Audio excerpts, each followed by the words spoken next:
Shauradip sir, are you here? I am here, but one thing is that our Dean Science sir is unable to join. He called me just now also. Okay. Please. Let me check, because actually there is a 150, so that's why. Yeah. Let me check. And then VC sir also unable. Yes, and Please. others. I will request some student, if you join through our YouTube channel, then it is better for us to admit some other people. Student can also join through our YouTube channel. Sir, I wanted to ask how to register. Hello? Yes, sir. I just wanted to ask how to register. You did not to register. We will send an certificate link, and we will in the. We don't have a link to register. No. That's We what. will send a registration link to get After your this certificate session. also. Yes. In YouTube After this portal session. we will send it. Don't worry. Okay, sir. Okay, sir. Thank you. So we need to join from the YouTube only, right? Yes. Mahala ma'am, are you here?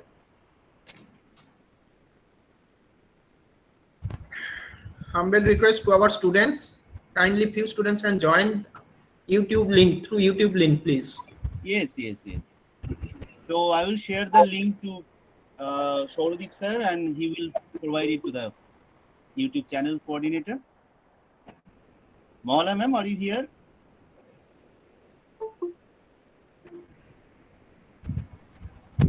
Sir আপনাদের তরফ থেকে বাকিরা কি join করেছেন অফিশিয়ালসরা?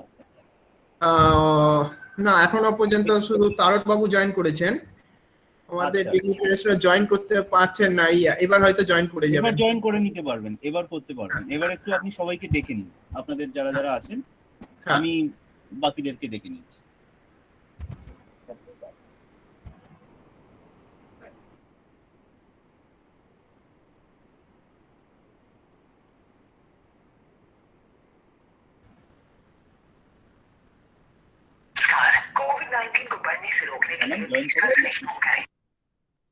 এবার করুন, এবার হয়ে যায়, এবার করে যাবেন, এবার পারেন, এবার করতে পারেন। অনেক স্টুডেন্ট না আপনি করুন ওইখান থেকে এবার জয়েন করে যেতে পারবেন। কারণ ওই অনেক স্টুডেন্ট ওদের অকারণ ঢুকে পড়েছিল, আমরা ওদের ইউটিউবে পাঠিয়ে দিয়েছি। ঠিক আছে।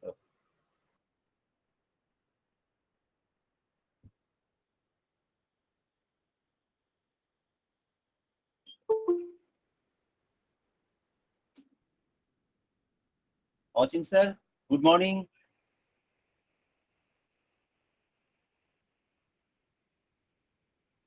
Am I audible?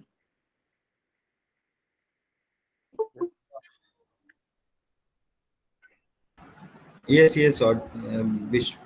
Vishwedu, you are audible. Namaskar. Finally, I Namaskar. got your after সাক্ষাৎ পাইলাম. Thank you.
Vice-Chancellor sir কি এসছেন?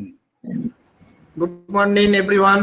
Vice-Chancellor, Devashish Good morning, sir, good morning. good morning, madam. Mahala ma'am, আপনি জয়েন করেছেন? হ্যাঁ করেছি। Good morning. Good morning ma'am, thank you. সবাইকে good morning. আমি খুব বেশি মানে আমি ঢুকবো বেরোবো, একটা না বেশি থাকতে পারবো আচ্ছা না। ঠিক আছে ঠিক আছে Okay. ঠিক আছে।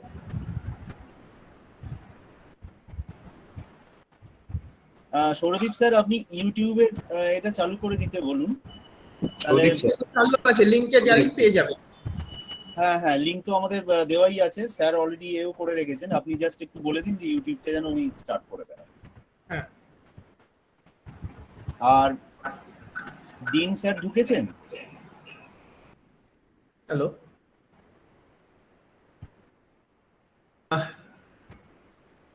বিশ্বজিৎ বাবু, ডিন স্যার জয়েন করতে পারছেন না। ডিন স্যার জয়েন করতে পারছেন না তো। ডিন স্যারের নাম বলুন একবার। তপন বাবু কি? না, সত্যজিৎ সাহা, প্রফেসর সত্যজিৎ সাহা। ওনাকে আরেকবার করতে বলুন, আমি জয়েন করিয়ে নিচ্ছি। আচ্ছা স্যার, কাইন্ডলি আরেকবার করুন।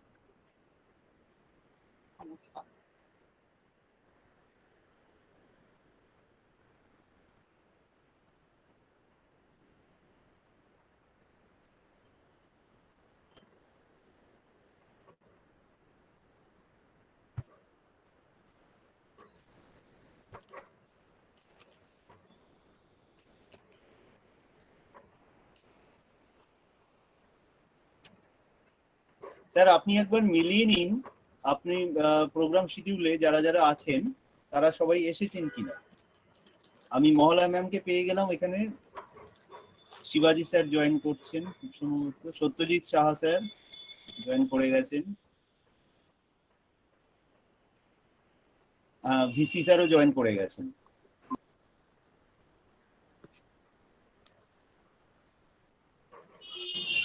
Sir good morning sir. Good morning sir. Good morning sir morning sir, good morning. হ্যাঁ, good morning. Good morning. Good morning, sir. Good morning Biswajit, Mahalaya, good to see you. কেমন আছেন আপনি? চলছে। সেবক, Tarak, Debashis, and our own Shodip. I don't know whether Achin Babu is here or not. Achin. অচিন Yes, sir. আছে। Yes, sir. উনি Join করেছেন। অচিন আছে, আমি অচিন। অচিনকে দেখেছি। Hello, Achin. And then ও আবার বেরিয়ে গেল। আচ্ছা, সেবক ভালো আছো? মহলাদি বলছি। সেবক সেবক তোমাকে জিজ্ঞেস করছেন, মহালয়ার কথা বলছেন। এই তো অচিন আছে। হ্যালো অচিন। হ্যাঁ ম্যাডাম, ভালো আছেন তো? ভালো আছি। অচিন কেমন আছিস? ভালো, থ্যাংক ইউ। দুই ক্লাসমেট নাকি? দুই ক্লাসমেট? না না, অচিন আমার আগের ব্যাচ। ও অচিন তো আমাদের ব্যাচ। হ্যাঁ হ্যাঁ, অচিন্তা ভালো আছেন তো? হ্যাঁ ভালো সেবক। হ্যাঁ হ্যাঁ হ্যাঁ, থ্যাংক ইউ। ব্যাসদেব এখনো আসেনি নাকি? ব্যাসদেব, প্রফেসর ব্যাসদেব দাশগুপ্ত। স্যার না স্যার এখনো আসেননি, উনি আসবেন স্যার একটু পরেই। উনি একটার সময় জয়েন করবেন বলেছেন। ওকে, একটা সময়। হ্যাঁ তুমি ওকে কমিউনিকেট করেছিলে তো? আমি স্যার কমিউনিকেট করেছি স্যার। হ্যাঁ বল, জয়েন করেছিস? ঠিক আছে, দেন তাহলে আমরা কি শুরু করি নাকি? Let us start. অর তুই অন্য কিছু করবি না? অন্য সৌদীপ বলতে পারবে আমার দেবাশিসকে আমরা আরো কারোর জন্য অপেক্ষা করবো নাকি আমরা? না স্যার, আমরা স্টার্ট করে দেবো স্যার। জি, এটাকে সিস্টেমটা অফ করে দে, অফ করে দিয়ে। মহালয়া আপনি কি এসেছিলেন এজিএম এ সিয়াজি? হ্যাঁ ছিলাম, কিন্তু মানে আচ্ছা আচ্ছা ছিলাম আর কি। আচ্ছা ছিলাম। তাহলে আমরা আপনি স্টার্ট করুন স্যার, যেহেতু বলছেন না আপনি স্টার্ট করুন। কে করবে এটা? বিশ্বজিৎ বাবু, আপনি বিশ্বজিৎ বাবু স্টার্ট করুন তাহলে। স্যার বলছেন একটু ওয়েট করে। আচ্ছা, আপনি ইউটিউবের লিংকটা চালু করতে বলুন। চালু হয়ে গেছে, ইউটিউব লিংক চালু আছে স্যার। চালু আছে তো? হ্যাঁ, আমাদের সবকিছু চালু আছে, আপনি স্টার্ট করুন। স্যার তো চলে এসেছেন। ঠিক আছে, একটুখানি 2 মিনিট দাঁড়িয়ে যান। অন্তরা ওর হ্যান্ড করেছে, ওটা জয়েন করছে জাস্ট। আচ্ছা আচ্ছা, ও জয়েন করলেই আমরা স্টার্ট করে দিচ্ছি। আসলে এবার ট্রাফিক অনেক বেশি হয়ে গেছে, আমরা করে দিচ্ছি।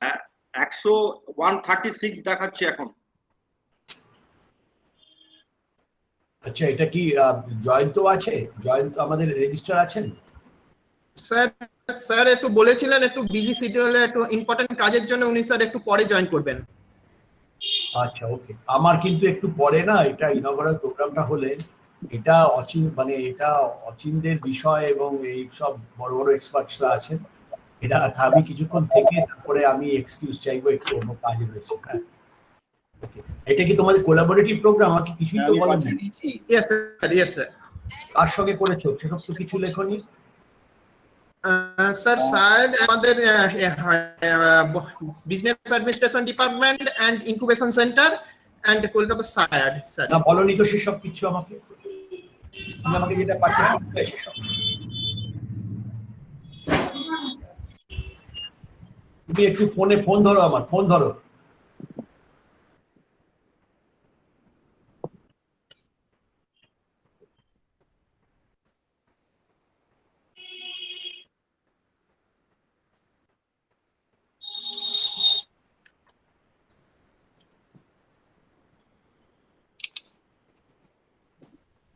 দেবাশিস স্যার। হ্যাঁ বলুন। হ্যাঁ, অন্তরা জয়েন করে গেছে, আপনারা যখন বলবেন এবার স্টার্ট করে দেবো। আচ্ছা আচ্ছা, ঠিক আছে স্যার, তাহলে আরেকবার। হ্যাঁ এক মিনিট ওয়েট করুন স্যার। দেখে নিন। হ্যাঁ, 1 মিনিট ওয়েট করে যান। ঠিক আছে ঠিক আছে।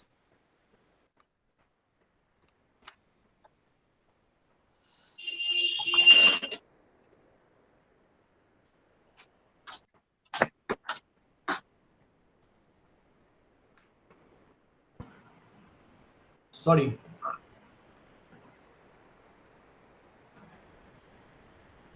ইয়েস, অন্তরা ম্যাডাম প্লিজ স্যারের পারমিশন নিয়ে আপনি স্টার্ট করুন।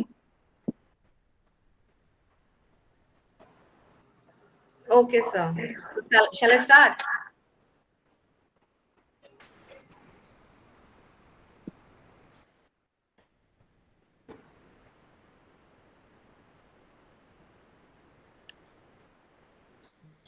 আনমিউট করুন ম্যাডাম, আনমিউট করুন প্লিজ ম্যাডাম, আনমিউট করুন, unmute yourself.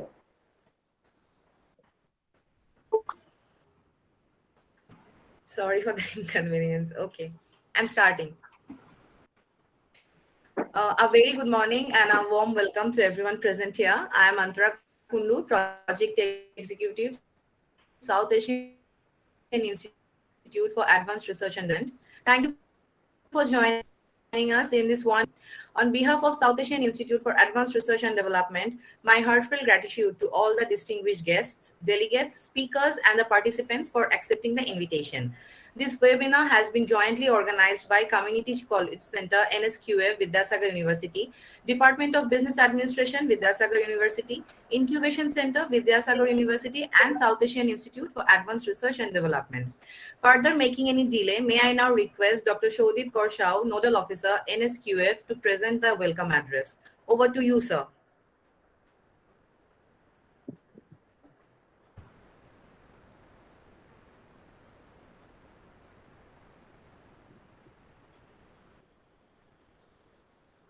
Shodip sir?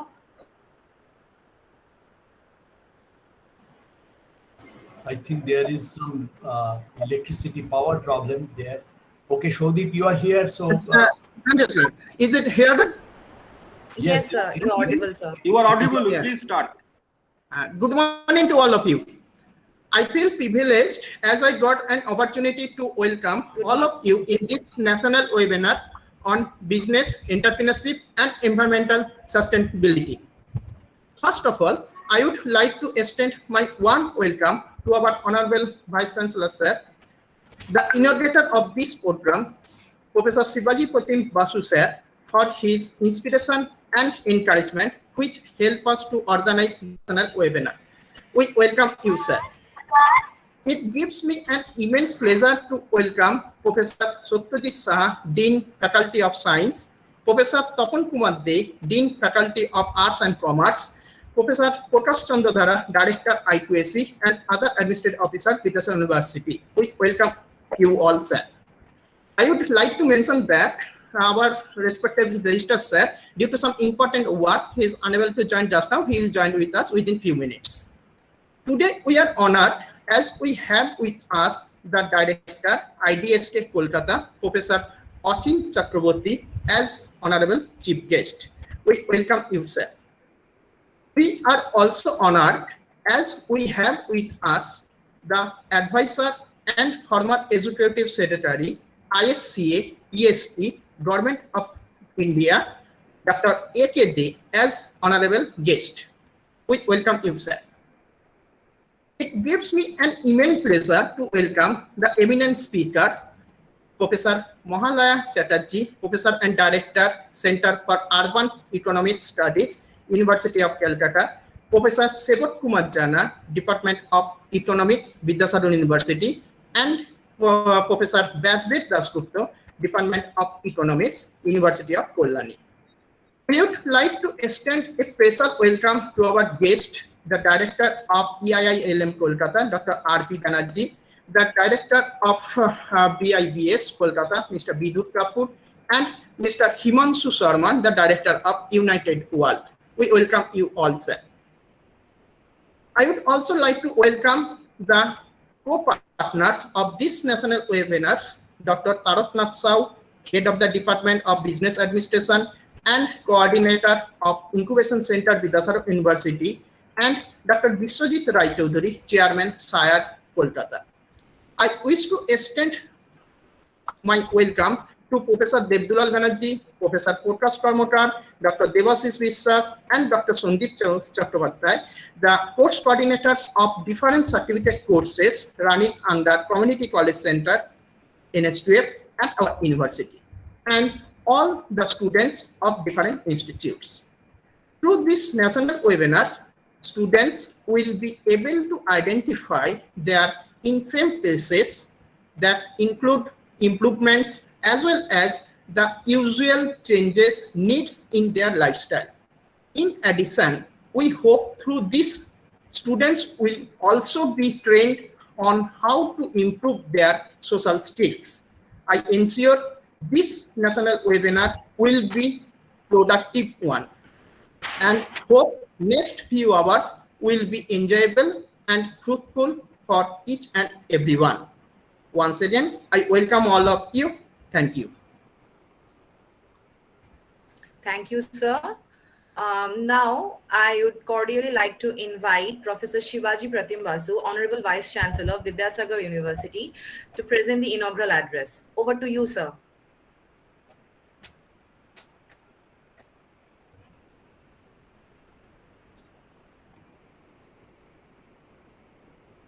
Sir, kindly unmute yourself. Sir, please unmute yourself.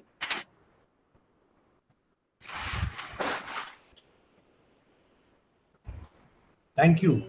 These days, this is very, in these days, these are very, on and off.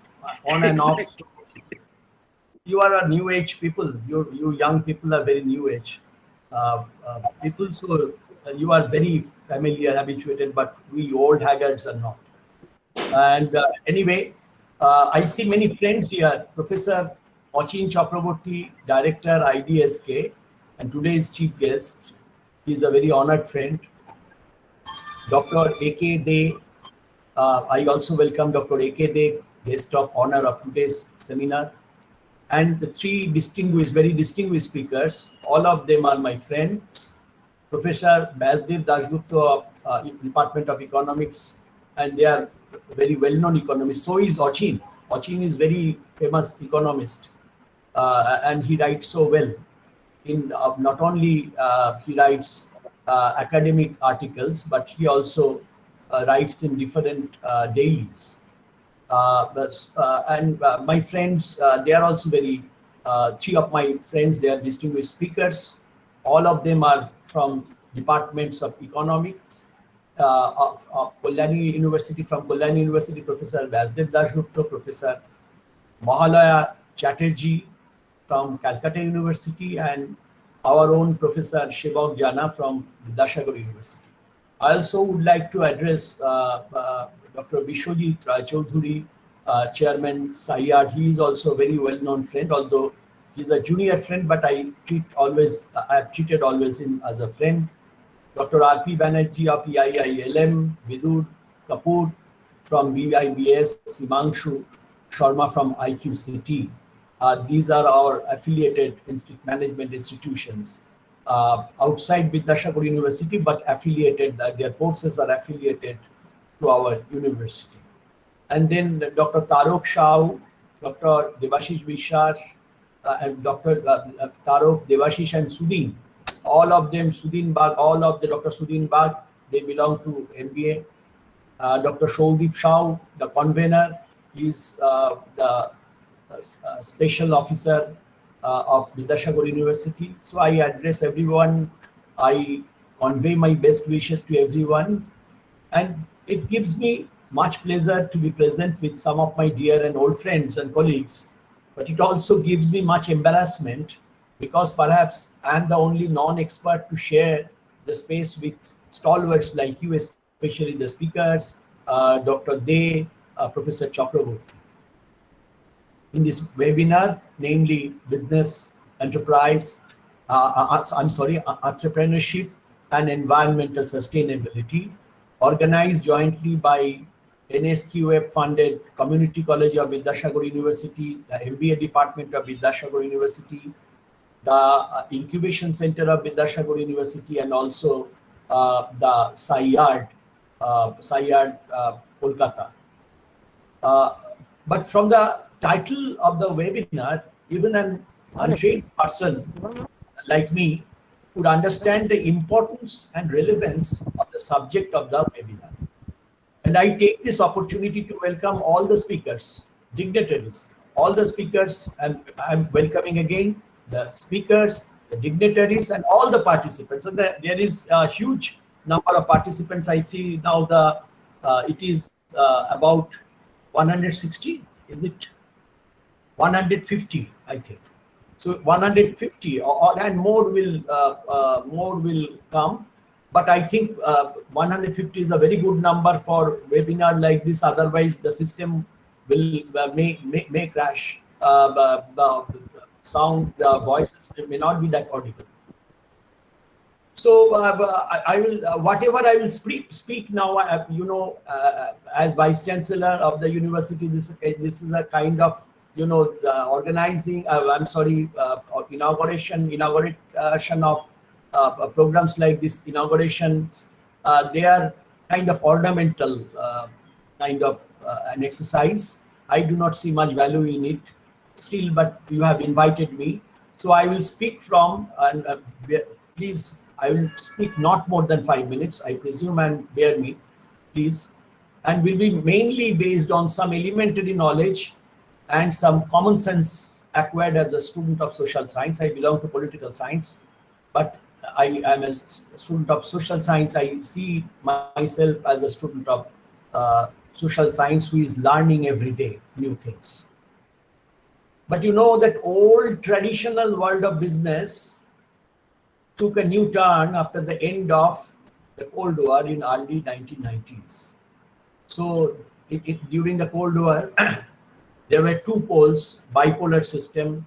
So on one hand, there was the United States, the West, and on the other hand, the Soviet Union and the socialist states. So two blocks, main two blocks, and in between there are many blocks like India and others who are known as the non-aligned countries.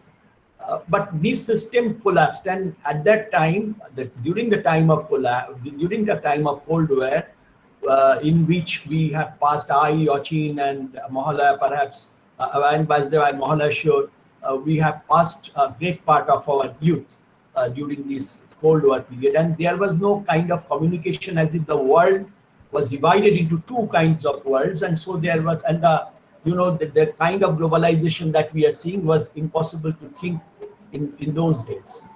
So so with the so-called notion of and at that time also developed so-called notion of end of history.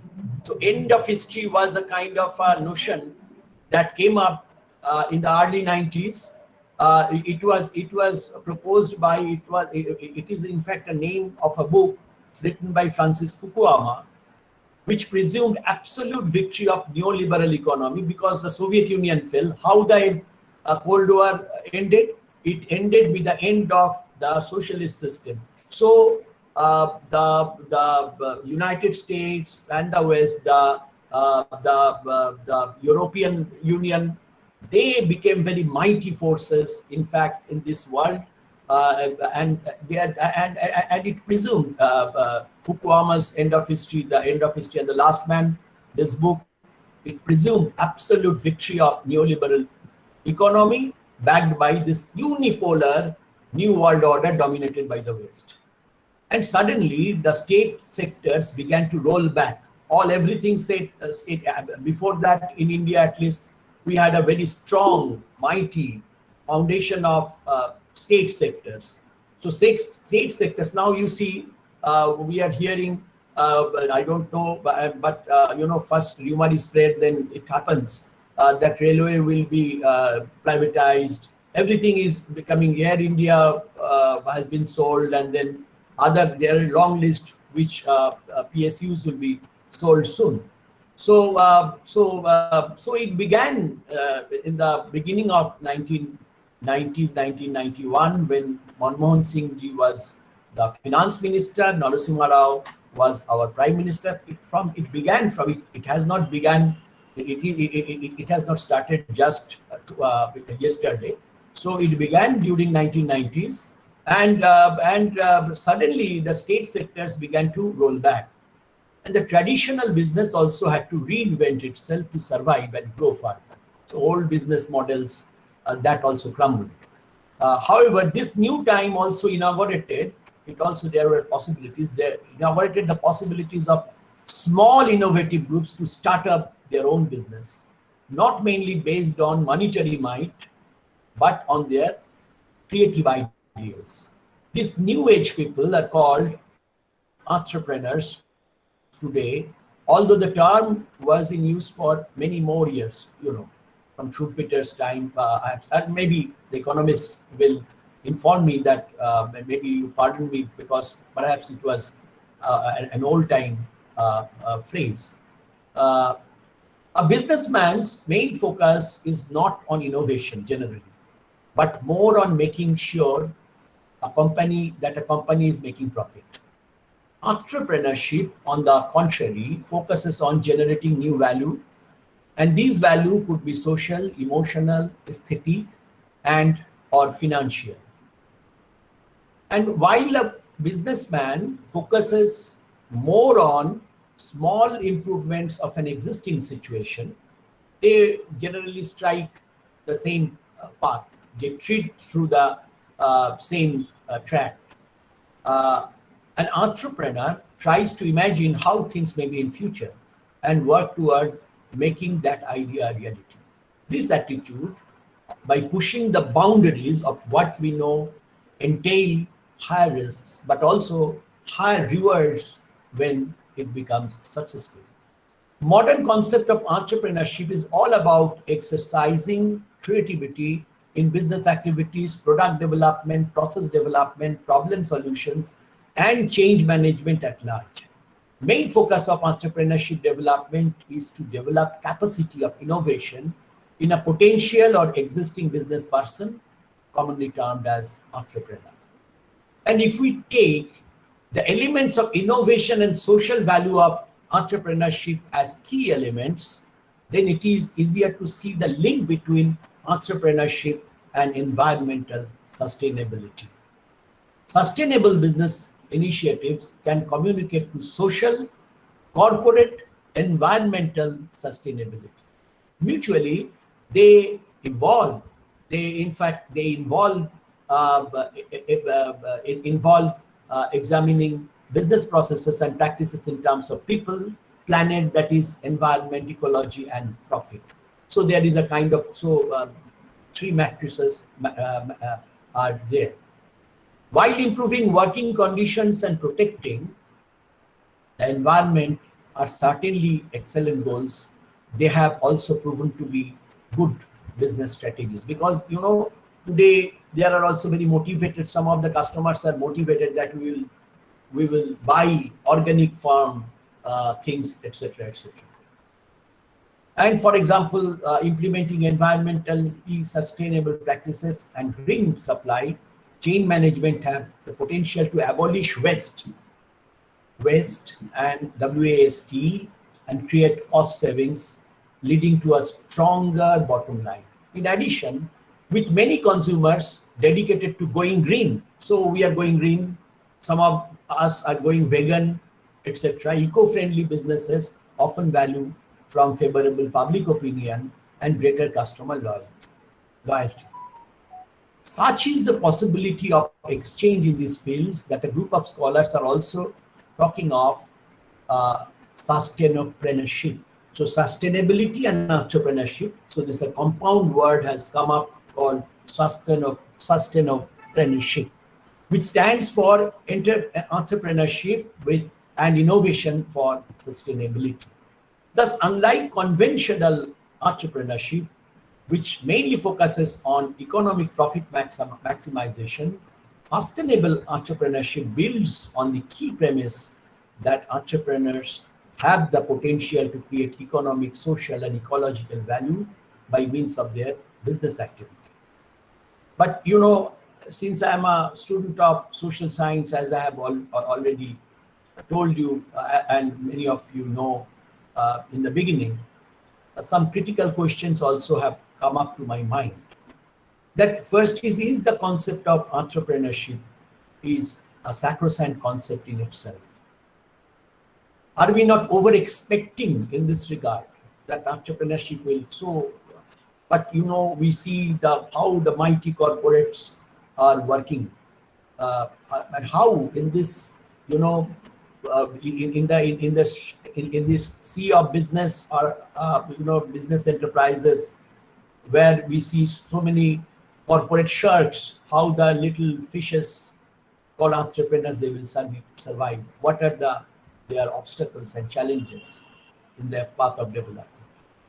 And will that also, this kind of, the focus is now on talent, as according to that, textbook definitions or the scholarly one or two writings that I have read, that focus is on innovation, creation, creativity. Mainly, the focus is on talent. So will not that promote a new elitism in society, in which there will be a new exclusion of the marginalized and the so-called ordinary, not so talented? Where they will go? What will be their future? So I think all these questions will come up during the distinguished speakers will speak, and then I think there will be some question answer sessions, I presume. I don't know whether the organizers have kept some time for even not only of listening one-way traffic, so some interactions or not. I think there should be some time for interactions also. But this is a very relevant, very timely, concept, the idea that around which we have organize this seminar. I wish it all the success, this webinar. And may I now formally call it open. This seminar is now open, and with these words, I formally inaugurate the seminar. Thank you so much. Thank you so much, sir, for your kind words. Now we have a speech by, I'd like to request Professor Chatterjee Saha, Dean Science of Vidyasagar University, to say a few words. Over to you, Chatterjee sir. Yes, good morning. And firstly, I like to thank our honorable Vice-Chancellor. Just a minute. Satyajit, just a minute. Will the organizers kindly ask the participants to switch off their mute their this system, the microphones? Please do not speak while others are speaking, otherwise this will be a mess. Satyajit, please continue. Okay, thank you, sir. All the participants to remain silent and mute their microphone. Okay. So firstly, good morning to everyone. And I like to thank our Honorable Vice-Chancellor, Professor Sibaji Pratim Basu, for his nice inaugural address. And also, I assure our Vice-Chancellor that I am also a non-expert in this particular webinar. So that's why I am also feel a little bit curious to attend this seminar also. And I like to thank our chief guest, Professor Chakraborty, Director, IDSK, Kolkata.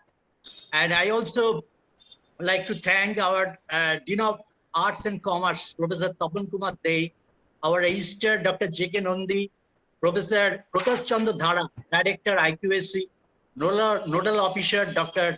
Shodip Kumar Shao, Dr. Taraknath Sao, HOD, Department of Business Administration, and the Course Coordinator of NSQF, Dr. Devasis Vishwas, for inviting me to this one-day webinar, which is entitled as Business, Entrepreneurship, and Environmental Sustainability. Now, I also welcome all the distinguished speakers, faculties, and scholars who are present in the webinar. And as our Honorable Vice-Chancellor has already mentioned about this business entrepreneurships, I just want to add one thing here, because now the pandemic situation is going on. So we know that business have been exposed to various challenges during this global pandemic, and their response and how they respond to the disruption to overcome this crisis. So in this regard, we are all eager to listen from our distinguished speakers and hope the webinar will come out with a great success. Thank you very much. Thank you so much, sir. Now, I'd like to request Professor Tapan Kumar Dey, Dean, Arts and Commerce of Vidyasagar University, to say a few words. Over to you, sir. Thank you. Good morning to everybody. Honorable Vice-Chancellor, Professor Sibaji Pratim Basu, Dean Science, Professor Satyajit Saha, Registrar Dr. J.K. Nandi, Authority of SIAD, respected speakers and other dignitaries and participants. Today, the webinar entitled Business Entrepreneurship and Environmental Sustainability is going to be organized, or in a way, to be organized jointly by NSQF VU, Department of MBA VU, and Incubation Center VU, with South Asian Institute of Research and Advanced Studies. The webinar, the title of the webinar is timely suggested, I think. And as a man of philosophy, I think that there is an ethical perspective of this debate, whether business entrepreneurship can go ahead affecting the environment, or by selling the environment, can a businessman do his profit? That is a problem, ethical problem. I think there is a thought that feed people first and then go for a green world. If we want to give much importance to the environment, then we have to cut down our process of development. And process of development is the backbone to feed people, a large number of people. So it is the time to find out a middle path to merge the two different concepts, that is the development of business entrepreneurship and environmental sustainability. I hope that this webinar will be able to find out the middle path to cope up with the different ideas. Thank you. Thank you all. Thank you so much, sir. Now it's the moment we invite our chief guest. Today our chief guest is Professor Achin Chakraborty. He is the Director, Institute of Development Studies, Kolkata, and Professor of Economics, Institute of Development Studies, Kolkata.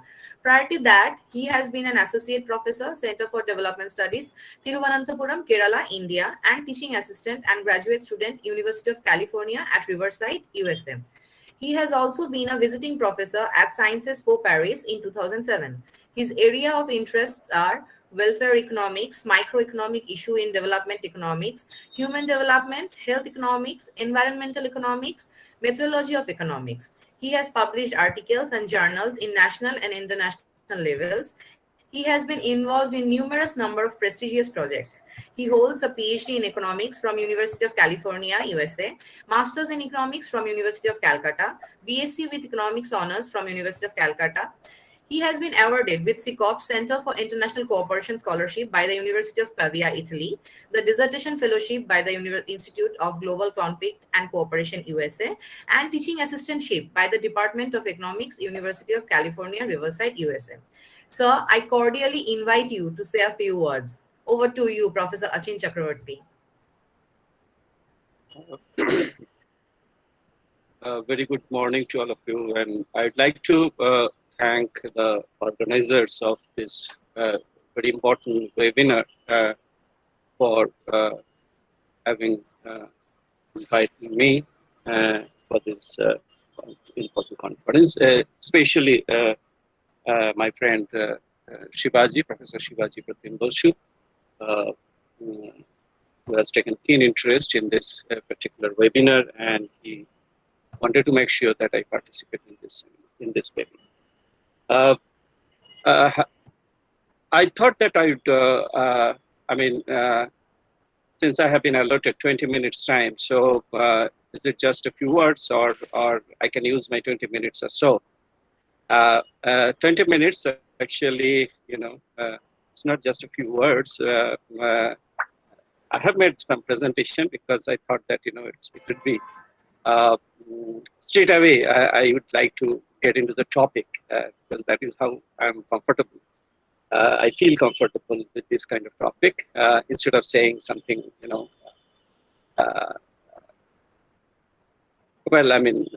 that's anyway. So if you allow me to share my slides, then maybe I can share the slides and then start my presentation. Is that okay? Do you have a system of sharing the slides? Yes. Okay. Obviously. Okay.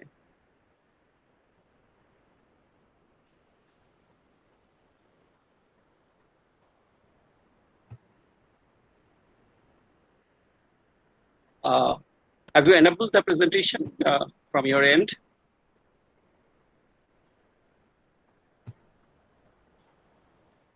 No, sir, it is not visible to us. Let us.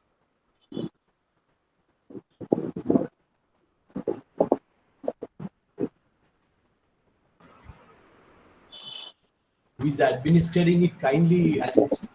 No, I can't. I can't share. You have to enable that. You have to enable the share screen. Who is the admin? Actually, Bishwajit sir can do that. I am not a host, so I cannot do that. But Vishwajit, please do it. And the host, please. Yeah. Okay. Vishwajit, please do it now and don't delay it, because if the speech is interrupted, and so this is not very good thing. Vishwajit, are you here?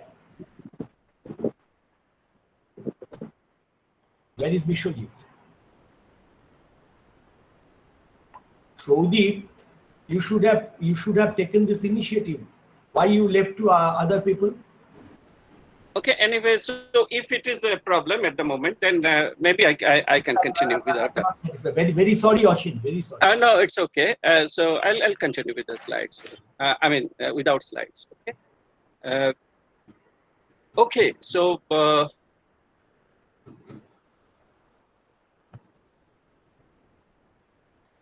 In the next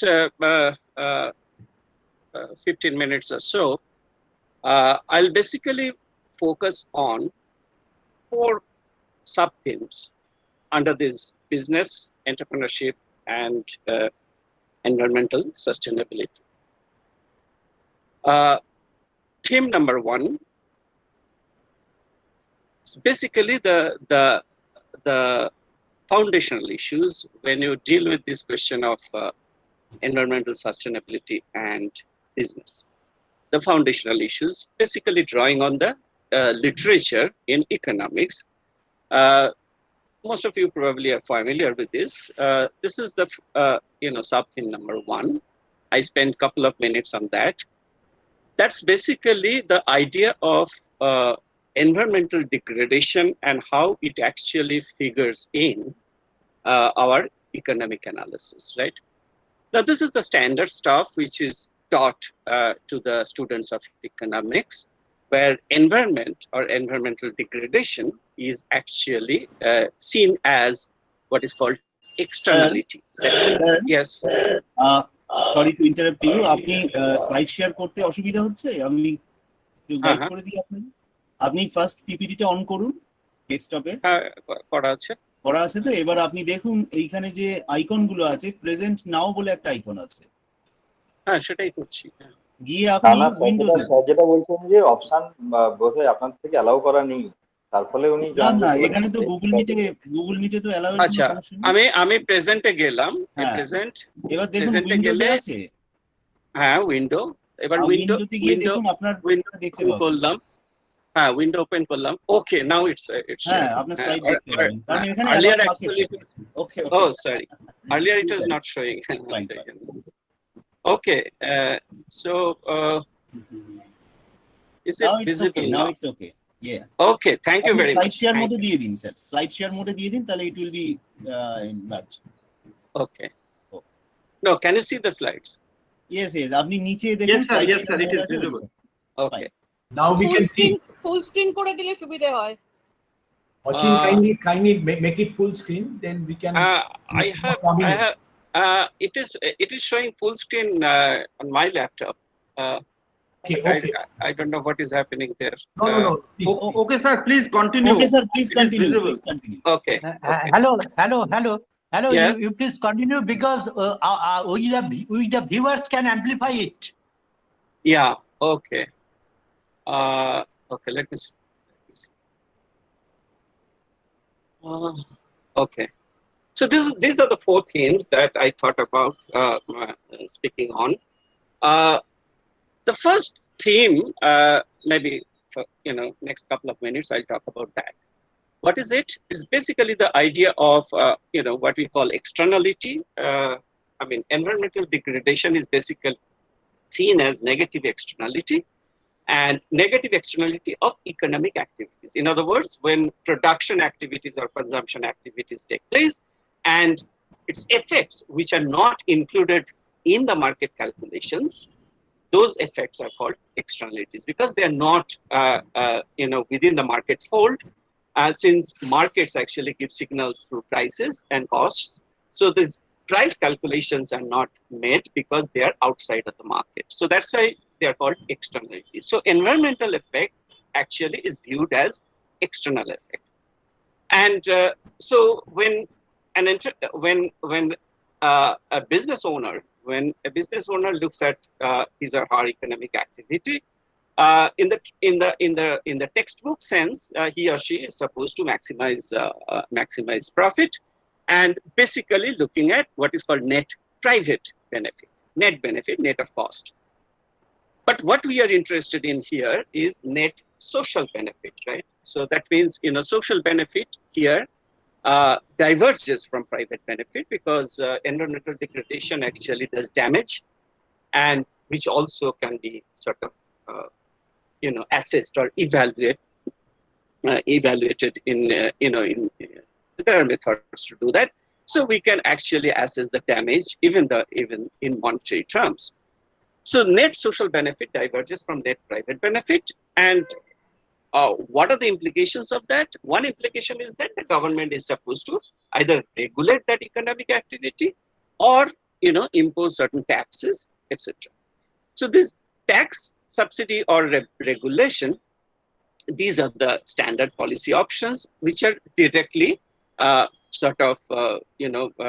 taken from this particular analytical perspective that looks at environmental degradation as the externality of our economic activities. It could be production activities, etc. The second theme that I'm going to talk about is second sub-theme that I'm going to talk about is that basically it is the shifting preferences. Because when you talk about the first theme, actually the standard economic perspective actually takes preferences as given, and also to some extent production technology as given.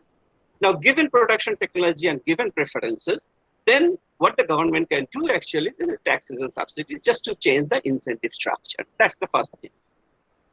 But then you start thinking about that. What about the preferences? The preferences themselves may change over time.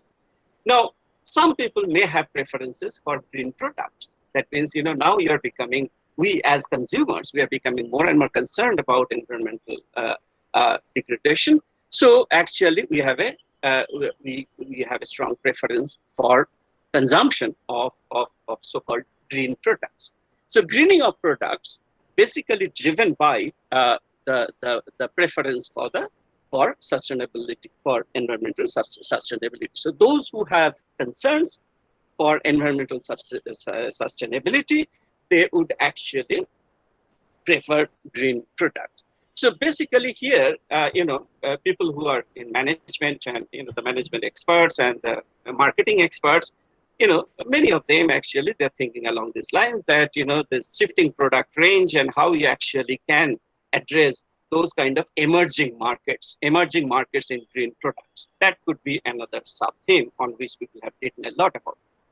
The third sub-theme could be, it is basically the changing preference of the investors. Now, investors, by which I mean that, people who buy stocks, for instance. I mean, basically, it's a financial market which is actually absorbs these financial investments.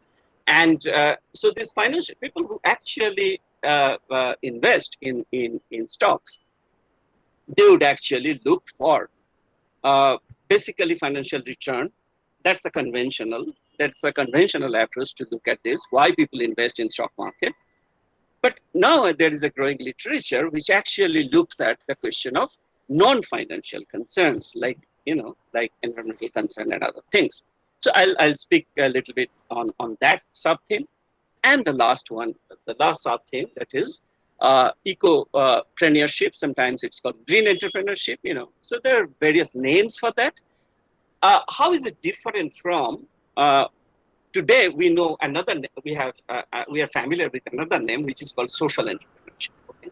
So how is it different from social entrepreneurship? So sorry to interrupt you. I think your slides are not moving. It's the second slide. Till the second slide is showing. Yeah, exactly. I'm talking about these 4 themes. So that's why it's second slide. Yes. So 1, 2, 3, 4. Can you see that? Yes, sir. Yes, sir. Yes, sir. You please We can continue. see that. We can see that. Yes, I'm talking about the fourth one, that is green entrepreneurship. Okay. So green entrepreneurship in the overall context of social entrepreneurship. So these are the four themes that I'm going to talk about, and on each I'll spend 3 minutes. So the first theme, as I said, the first theme actually, its environmental impact is seen as externality.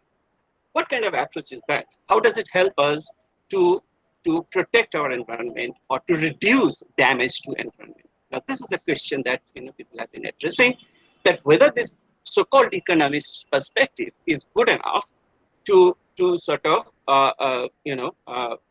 resist the damage to the environment, or to curb or to control or to reduce environmental damage. So this is one kind of criticism that is coming from others, ecologists and other people who are actually criticizing the environmental economists for taking a kind of narrower view on environment, basically looking at this environmental impact as externality, and as if just a little bit of taxes here and there and some kind of regulation would actually control this damage. So this is a kind of criticism which is coming from others who are not economists. In this, so why is this criticism? The criticism is mainly because that because this perspective actually doesn't look into the preferences. That means whether the consumer's preferences, meanwhile, whether the consumer preferences are changing or not. Now, consumer preferences are changing, and so when the consumer preferences are changing, new markets are emerging. Then how do you actually look at that? I mean, may not be any monetary incentive that actually has forced the consumers to choose green products, but it is just a kind of concern for environment, a kind of very different kind of idea about the world, natural world around them. So that's why their preferences are shifting. Now, are economists taking into account those shifting preferences? Now, this is a question that many economists are trying to address now. And that is also true for technology. That new technology, innovative technologies now have not only that they have helped us to sort of find out new products, but also newer ways of producing things. Okay, so newer ways of producing things actually, which are results of innovation, and so technology is also changing. So now these changing preferences and changing technologies. Now, how do you look at this question? So the old question. Now one has to look back and try to find out the features in that old approach, which actually is familiar to any student of economics. But now it's time to question some of these things, basically taking into account changing preferences and technologies. Another analytical insight that we get from that particular perspective is that what is called another particular solution, apart from taxes and regulation, what is called internalizing externality. What is it? It's basically organizational kind of solution. That is, for instance, you are producing something and it generates some kind of pollution or something. But if you integrate it, if you are integrated with different lines of production, and some of these lines of production are negatively affected by your output. For instance, if you are producing a lot of smoke, and that smoke actually increases the cost of production of something else, which is also owned by you, then that actually acts as a kind of natural stabilizer of your natural control of your activities, because you won't produce as much smoke as you would if you didn't have that kind of related activity. So it's a kind of organizational thing that is vertically integrated. Some of the vertically integrated industries, probably they would pollute less because pollution in one unit actually may affect cost of production in another unit. So that's a kind of textbook case, but it may be possible. So this internalizing externality is basically an organizational solution, so which is also much talked about. But today, when you talk about entrepreneurs, who are they? Now, we don't have entrepreneurs in the classic sense anymore. If you look at the corporate world, the corporate world is not like classic or traditional entrepreneur. A person who is very innovative and believes in creative destruction and all these things, and entrepreneur takes risk and this and that. But now if you look at the corporate structure, it's very different. It's not that kind of classical entrepreneur kind of thing. So and much of this so-called value is being produced by the corporates. So so we have to look into the behavior of the corporates. Now, corporates, one can see corporates as basically as a kind of nexus of contracts, because there are different stakeholders in a corporate firm, and these different stakeholders have actually different objectives in their mind. For instance, you have CEOs, you have the managerial staff, you have the workers, and you have the shareholders, and also you have the board members. So board members, shareholders, managerial staff, CEO, workers. So there are different stakeholders in a corporate firm, and basically it's a nexus of contracts among these stakeholders. So how do you look at that, and what does it mean? What does entrepreneurship mean within this structure of corporate governance? So this is the theme. This is related to the theme 3, which I'm going to talk about later. So this is the first theme that I just summarized. Second theme, let me elaborate a little bit on the second theme. You see that as I said, that preferences are changing. Now preferences are changing, and that increases demand for certain products.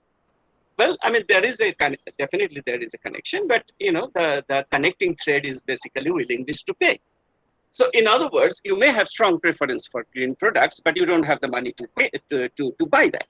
So your willingness to, if preferences are not backed by willingness to pay, then it's not demand for that product. So the so-called switching behavior, which management people actually they study, that switching behavior of consumers. That consumers are switching from one set of products to another set of products. Now, what are the determinants? What actually make them switch to from one product to another product? Now, definitely as economists, we know that it's a shifting preferences. But shifting preferences, of course, shifting preferences have to be backed by their willingness to pay, which in economics we call them demand. So this rising demand actually, so shifting preferences through some kind of consciousness about environmental sustainability is not good enough unless people have the money to buy them. So in a kind of poorer setting, people with low income, and particularly in low income countries, even if you generate a lot of consciousness about the environmental damage and of certain consumption behavior, still it is hard to change that behavior simply because they they can ill afford to change that behavior. So this is one kind of thing that one can look into, that what are the determinants or what are the actually constraints which are constraining these switching behaviors, change in behavior. Now, once you look at this green product, typically you see that those firms which actually focus on the green products or the environmentally sustainable products, actually they have longer return cycle. That means you don't get immediate return from them. Okay, so it's a kind of trade-off that you have to make between longer return cycle and your concern for environment. Now, how can an entrepreneur survive in that with that kind of longer return cycle? One has to think about that. So, in other words, the policy support to producers may take a variety of forms. One form could be that how can this entrepreneur actually sustain a longer return cycle, given that this market is slowly growing, and you have to stay alive, maybe for 50-20 years. To cater to this growing market, which is slowly growing. So in other words, some kind of policy support is needed. So you see that the policy support also has to be thought of in terms of what is happening on ground, in terms of technology, in terms of changing preferences, in terms of the growing or emerging markets in these products. So that's all about and a little bit of on this innovations. You see that the empirical studies actually show, many of the studies show that that many of these green niche products, in fact, have come from some innovator entrepreneurs.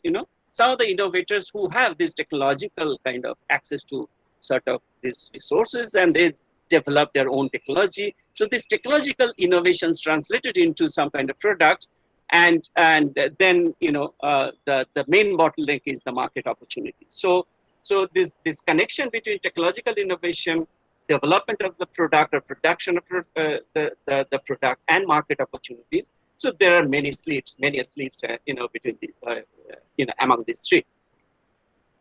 So one has to look into some of these issues as well. I mean, I'm talking about these things because I'm anticipating that some of the participants here in this webinar, and since it is they have this entrepreneurship in their mind, and also since this is actually organized by the centers, which actually incubation center and those kind of centers, which actually promote entrepreneurship among the young or upcoming entrepreneurs.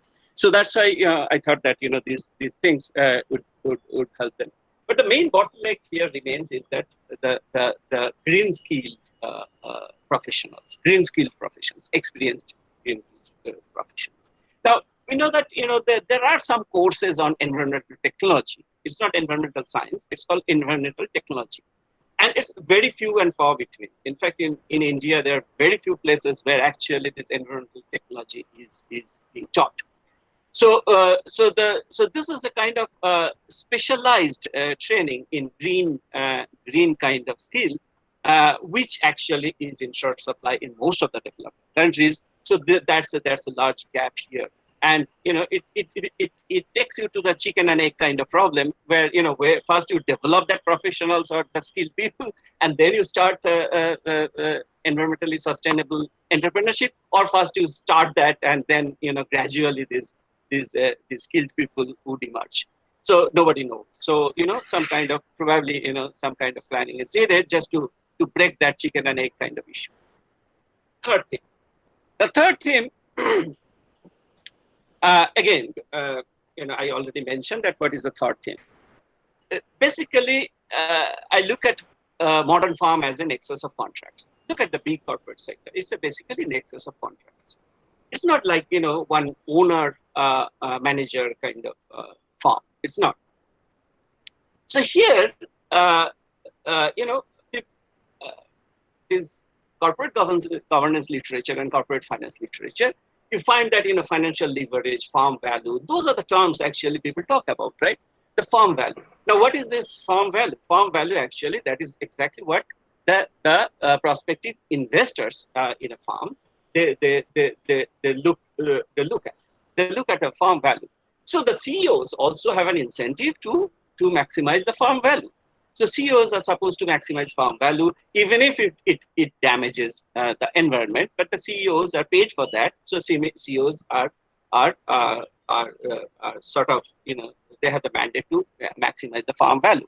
Now, if the CEOs don't maximize the farm value, what would happen? I mean, that CEO loses his job. I'm not sure. Why? Because of the changing preferences of the investors. That's very important theme nowadays. That even the investors, they look for green farms to invest. Now, it has already started in developed countries, and over the past 30 years or so, you can see that there's gradual development. So it's developing very fast. I can give you some examples. For instance, in US context, the largest investors are pension funds, right? The pension funds, where the workers actually keep their funds for their pension. Now, pension funds actually invest all around the world, okay? And just to maximize the value of the pension fund, so that they can give good return to the contributors, to the pensioners, basically. So they're all retired people, and retired people they definitely will look for higher returns from the pension fund managers. But now, what one can see is that these retired people whose funds are managed by some pension fund managers, huge pension fund managers, they're big companies actually. I mean, they invest in different stock markets in different countries. Now, they are actually taking into account the pensioners' views about this, their sustainability questions actually come in here. So that's why, they all around the world, particularly developed world, something has emerged that is called environmental, social, and corporate governance. Now, they have developed some kind of indicator which is called ESG rating. And ESG rating actually gives rating to all these firms who are listed in the stock market.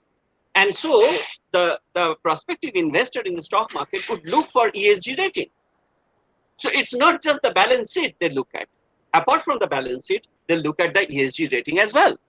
Now, this is something which is a new development in the developed world. So that's why now more and more corporate firms actually have an incentive to turn it into green. Why?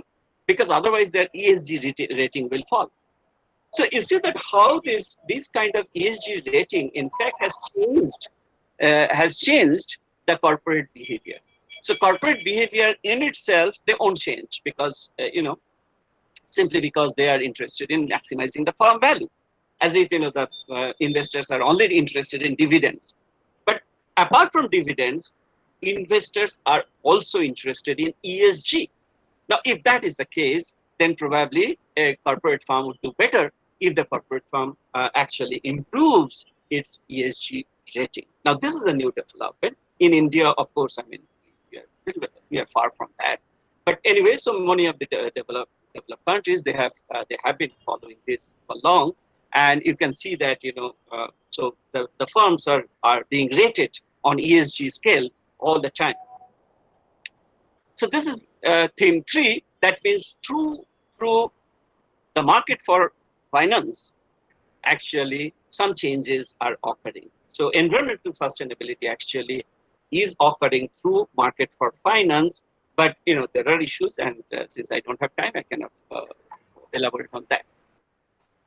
Now the last theme, just 2 minutes I'll take. The last theme is that we have already heard about this social entrepreneurship, right? Now, social entrepreneurship is not just the standard entrepreneurship. And social entrepreneurship actually is, something which is socially concerned. It's supposed to be socially concerned. But at the same time, it raises money. It raises money, and investors are also interested in investing in those organizations, and they actually give value for money. Now, that's social entrepreneurship. I can give you plenty of examples of social entrepreneurship. Now, that's a set of firms which you might call social entrepreneurship. Now, I have spoken of green entrepreneurship. Now, are they the same? Basically, no, they are two sets, but there are intersecting zones between these two types of entrepreneurship, in my view. So, they're neither disjoint nor complete overlap. So, some kind of intersecting zones between these two sets. Now, is there any way to combine that, or is there any way to focus more and more on this intersecting zone? Yes. I can give you just one example. Again, there are plenty of, there are numerous case studies on various social entrepreneurs, and some of these management schools, they're teaching that also. So I picked up just one organization. It's called Gunj, which is Pune-based organization, Gunj.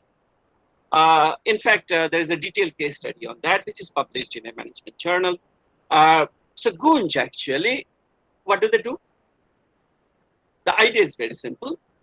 Basically, they collect old clothes and recycle them to produce. They clean them, recycle them to produce bags, mats, low-cost sanitary napkin. You know what their turnover is? 5 crore annually. So 5 crore per year, that's their turnover, 5 crore rupees per year. That's their annual turnover.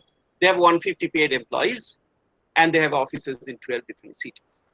So here you see that a kind of, you have this recycling. At the same time, you're actually doing something with the waste, basically. So it's a waste, and you recycle them and you make them marketable products. And they have good, in Delhi Heart, if you go to Delhi Heart, for instance, where handicraft products are sold, you'll find that Gunj has a stall there. So in other words, this is possible.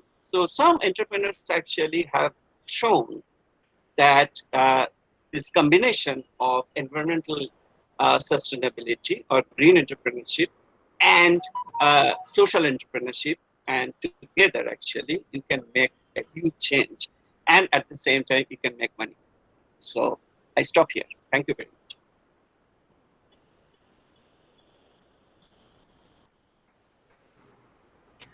Thank you so much, sir. If any of the participants have any query or to share something, you can now clear those.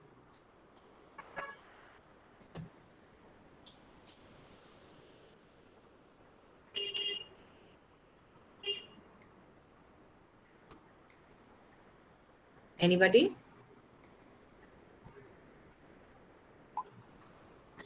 Well, I think there's no further question raised.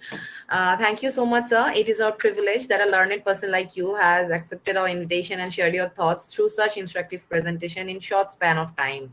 Thank you so much. Thank you. Thank you. Yes, sir. As we have come to the end of the inaugural session, I would now like to request Saroknath Sahu, HOD, Department of Business Administration and Coordinator of Incubation Center, Vidyasagar University, to propose a vote of thanks. Over to you, sir. Okay. Very good afternoon to all of you. Now it is the time to offer vote of thanks to the honorable resource persons, dignitaries and delegates present here on behalf of the webinar organizing committee. First of all, I would like to thank to our Honorable Vice-Chancellor Sir, Professor Sibaji Pratim Basu, for inaugurating the webinar and providing such a nice inaugural speech. We are very much thankful to him, Sir, for his continuous encouragement, motivation and support, and for guiding us very closely. And obviously for providing his valuable time in spite of his tight and busy schedule, especially relating to the upcoming on-site NAC visit. I also thank to Professor Satyajit Saha, Dean Faculty of Science, and Professor Tapan Kumar De, Dean Faculty of Arts and Commerce with Vidyasagar University, for their gracious presence in the webinar and for their inspiring talk. And I would like to extend my sincere thanks to Professor Achin Chakraborty, Director IDSK Kolkata, as chief guest of the webinar. We are very much thankful to Professor Chakraborty for giving his consent to present in the webinar and for delivering the keynote speech on different entrepreneurial aspects very lucidly. We are indeed enriched with your provocating thoughts and ideas. Thank you, sir, for being with us in spite of your tight and busy schedule in your institution and apart from the institution, sir. We are also thankful to the registrar with the Vidyasagar University, Dr. Jayanto Kishore Nandi, in absentia, for providing necessary guidance, continuous support, and cooperation to organize the webinar.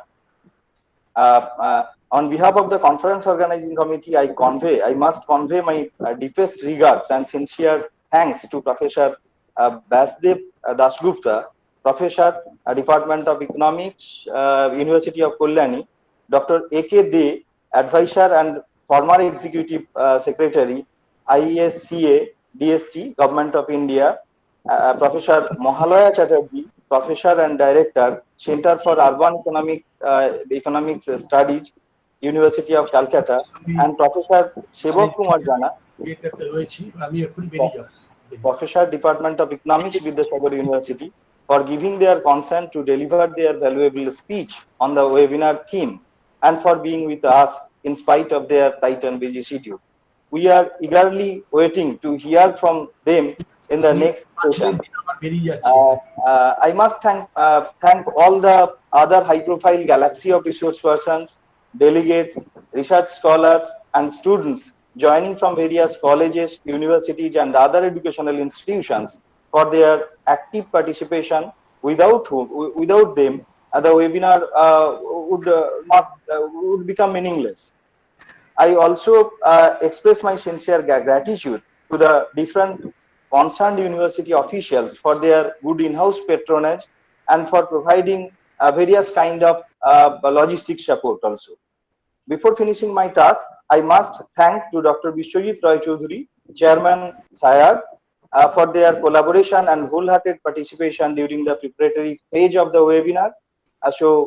Finally, I, on behalf of the webinar organizing committee, again express my sincere thanks to all of you. Thank you all. Thank you, sir. Thank you, Thank you, Taro. Thank you, Taro. Yes, Thanks to you. But I think we should invite Professor Achin Chakraborty. Yes, sir. Listen to him, because I think many questions even his very thought-provoking kind of presentation had this also had arose some kind of new questions in my mind, but I could not.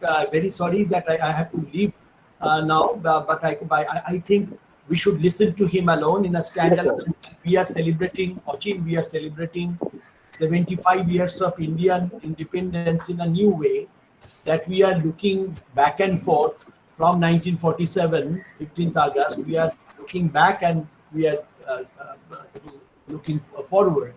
And we are not emphasizing only on political struggles, but how we have built institutions, how we have the Congress committee under Subhash Chandra Bose, and where Jawaharlal Nehru was the the chairman of the planning committee by Congress at that time. That laid the foundation of the future planning system. So these kind of exercises we are doing based on this one year. This will be a year-long program. So I think I'll be very happy if you and my other friends, Mahala or Basdev, I'm sorry, yes, and Basdev, they can come and they can speak over something, join in us. My standing invitation to you all. And thank you. With these words, may I beg your apology and excuse me. I'm leaving now. All the best. Sure. Thank you. Thank you, Sibaji. Sure. Yeah. Thank you. Thank you, sir. Thank you. Thank you, sir. With that, we have come to the end of the inaugural session. So now I would like to request Professor Prakash Dhara, Director IQAC, Vidyasagar University, to say a few words. Over to you, sir.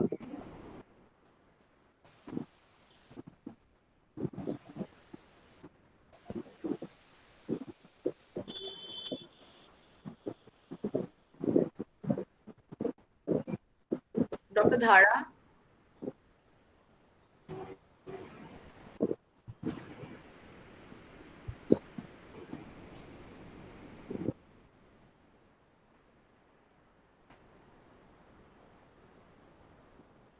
Sir, please unmute yourself, sir. Please unmute.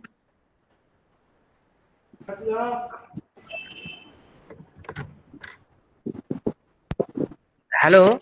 Yes. Actually, Yes, there is a network problem here. Network is coming and going in the university. There are some problem. Electrical supply is being disrupted time to time. That's why I have no internet connection. So I missed some part of the lecture of our chief guest also. So I will not take much time. Honorable Vice-Chancellor, Professor Sibaji Pratim Basu, Dean of Science, Professor Sujit Saha, Dean of Arts and Commerce, Professor Tapon De, our beloved chief guest, Dr. Achin Chakraborty, Registrar Dr. J.K. Nondi, and other distinguished resource person of the today's webinar, and other organizers of this webinar, and students, research scholars, and delegates. Now, First of all, I would like to offer my sincere thanks to the organizer to request me to speak some words in this webinar. First of all, I would like to mention that this is a very good time for organizing this kind of webinar, that is the business, entrepreneurship, and environmental sustainability. Now, you know that education system earlier was oriented towards in a very general form. General education was good. Now the time has changed. The education system has taken its new dimension. It is oriented towards the social needs, and now so new courses are being introduced in many of the universities to keeping in mind towards these needs. So our university also has some taken some steps towards this. You know that NSQF has been established here in our university. The goal was to introduce some job-oriented courses, and we have already started it. Our NSQF is doing very well to do this, to run these courses, so that the students get employment, or they can be self-employed. So now, actually, these are the need of these days, that some courses should be introduced so that it should have some fulfill the societal need. Societal needs. Now, our IPSC is also is very much have the keen interest to suggest some of these new courses, new centers here in this university, who will deal with this such kind of courses, which actually develop, which can help the students to develop entrepreneurship. And actually these entrepreneurship development and business, they are related to the environmental sustainability. So environmental sustainability is one of the societal need also. So this should be dealt with. Here we have a center for environmental studies also. So there should be some interdisciplinary collaboration with the environmental science department, that is the Center for Environmental Science, and the NSQF. And recently we have established an incubation center which should some collaborative work with the Environmental Study Center, or Women Study Center, or this our business management department, so that we can develop the entrepreneurship development, and we can create some chances for the students that should be more job oriented. This is the societal need nowadays. I think this organization of this seminar today, that is the webinar rather, business, entrepreneurship, and the environmental sustainability, is very rightly choiced by the organizers. And I hope our resource person, distinguished resource persons here, they will deliver speeches, and they will show some paths, show some lights in this direction, and so the listener will be very much benefited and get some idea about this. And so I wish this webinar a grand success. Thank you very much. Thank you so much, sir, for your kind words. May I now request Dr. Bishwajit Roy Chaudhuri, Chairman, South Asian Institute for Advanced Research and Development, to say a few words. Over to you, sir. Thank you, Antara. First of all, on behalf of South Asian Institute for Advanced Research and Development, I heartily welcome to all of you as a co-organizer of this national webinar on business, entrepreneurship, and environmental sustainability. So on behalf of SIAD as a chairman, first of all, I would like to share my sincere thanks to the Honorable Vice-Chancellor of Vidyasagar University, Professor Sibaji Pratim Basu, Dean Science, Professor Satyajit Saha, Dean Arts and Commerce, Professor Tapun Kumar De, Professor Achin Chakraborty, Honorable Director of IDSK Kolkata as a chief guest, Professor Prakash Chandra Dhara sir, Director IQAC Vidyasagar University, Dr. Shauradip Kumar Shao, Nodal Officer of NSQF Vidyasagar University and Special Officer too, and all the resource persons, Dr. A.K. De sir, Professor Mahala Chatterjee ma'am, Professor Shivak Kumar Jana sir, Rasdeep sir. So on behalf of SIAD, I heartily welcome to all of you for giving your kind consent to be a part of this national webinar to discuss your and share your valuable thoughts on that. So on behalf of SIAD, I would like to say a few words about SIAD. That, as you know, that SIAD is basically an academic and research body, and right now it's become a capacity building and regional centers also. I'm happy to inform you that just yesterday we become the regional center of both Eastern and Northeastern region of both the Ministry of Jal Shakti and Ministry of Urban, so Government of India. And these are the opportunity, and I would also say that from the very beginning of our institutions, we are working particularly in different collaborative way, academic research parts, and some capacity building portions also even in policy making sectors. And Vidyasagar University was the first university with whom we have signed our MOU. And not only that, with this collaboration with that university, CCAE, so we are already conducted several diploma courses since the last year.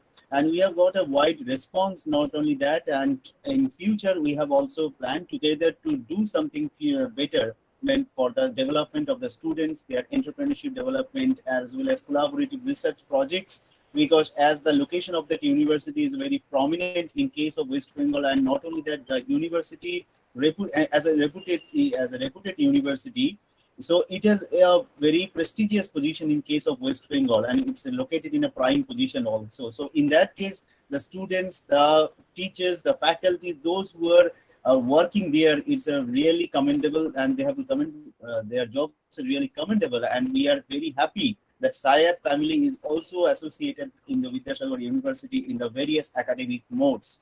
And this webinar is just a reflection of one kind of academic opportunities, and in future we promise you to collaborate with your university, and we can also energize this field as that lots of people can be able to associate with us and to share this exchange of knowledge, to share the views of our different themes, definitely help to encourage our students' motivation, encourage our students' energies, and how in future we can grow together, and how in future we can grow to help others for that kind of collaboration.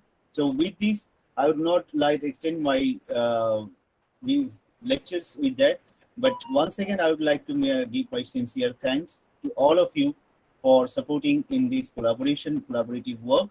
So hope in future we can also get your support like that. Thank you to all of you.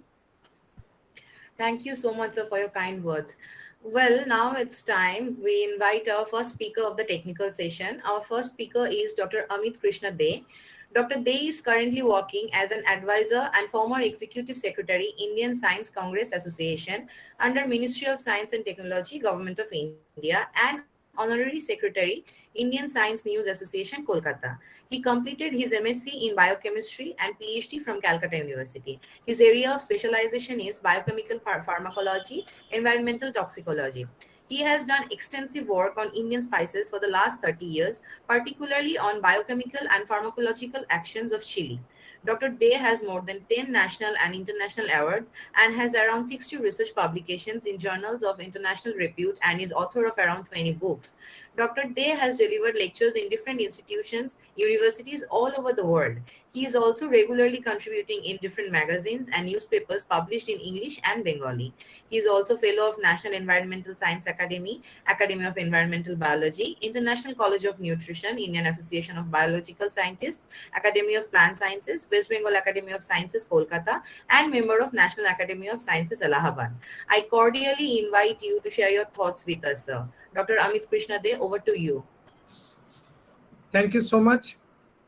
In fact, I would like to thank SIAD Community College Center, Vidyasagar University, and the Honorable Vice-Chancellor here, and our chief guest today, Achinto Chakraborty, and also Professor Dhara, who is known to me. So we know some of you here also. So it is really a great pleasure to talk today But as you have understood, my area definitely concerns more technical on the environmental problems, environmental sustainability, rather than business. So today's topic, business, entrepreneurship, and environmental sustainability, is a very nice theme, I would say, and very appropriate theme for the current situation. Because nowadays we understand the green technology, which we call the sustainable technology now, because without the green, slowly and slowly we are facing so much environmental problems. The whole climate change is based only on the technologies we were using. So we had to now change the technology and go for the green. And the more we go for the green, the more opportunity we get for entrepreneurship, because we can start with small scale and go to the large scale. And there are plenty of people who get new opportunities for working. But what we understand, just now we heard the lecture from Dr. Achintya Chakraborty. He pointed out the points, the problems, and he also pointed out in details the steps regarding the implementation. So some problems are there, but definitely I would like to today, as a scientist and as a person working in environment, on focus on some few areas which have great prospects in entrepreneurship. Because with the green technology or the sustainable technology, we trust on the areas of recycling of the water, purification of the water, the clean energy process, and the conservation of the natural resources. We also stress on the green agriculture part and on the self-sufficient buildings. So these are some of the areas, I mean, which are there. I do not want to go into details and talk on this because we will have a lot of speakers on this area. But I, being the first speaker in this technological session, technical session, would just give a glimpse for a few minutes, about 10 minutes, 10, 15 minutes on these areas. Because initially I was thinking I had to talk in the inauguration, and so I did not prepare any slides. Now I can understand that this will be an introductory lecture type for the technical session. So we can talk on these areas. Like if we talk on recycling of waste, recycling waste is a very important area, because the more we are progressing, the human civilization is progressing, the sustainability of human being causing, I would say, problem, or the vice versa, the waste is causing problem for sustainability. And the waste, out of the waste, the main headache is the plastic waste and definitely the e-waste. And the e-waste slowly and slowly is engulfing the whole planet. Even our outside the planet, it is still there and surviving. So the main problem is plastic, which is mostly it is non-biodegradable. And you can understand that slowly and slowly, because of this, the whole climate change, the whole environmental factors are slowly being affected. So this biodegradable plastic has to be made. And that is the very important area where work is going on. And this is the area where we can have a lot of entrepreneurship working going on. Because plastic can be degraded with chemical treatment, but there is a lot of problems still with the products which are coming out. And it is, some plastics are not fully degraded. Nowadays, recently, I would say last few years, our scientists have given much more stress on the microbial degradation of the plastics. New microbes have been found which are slowly and slowly degrading plastics.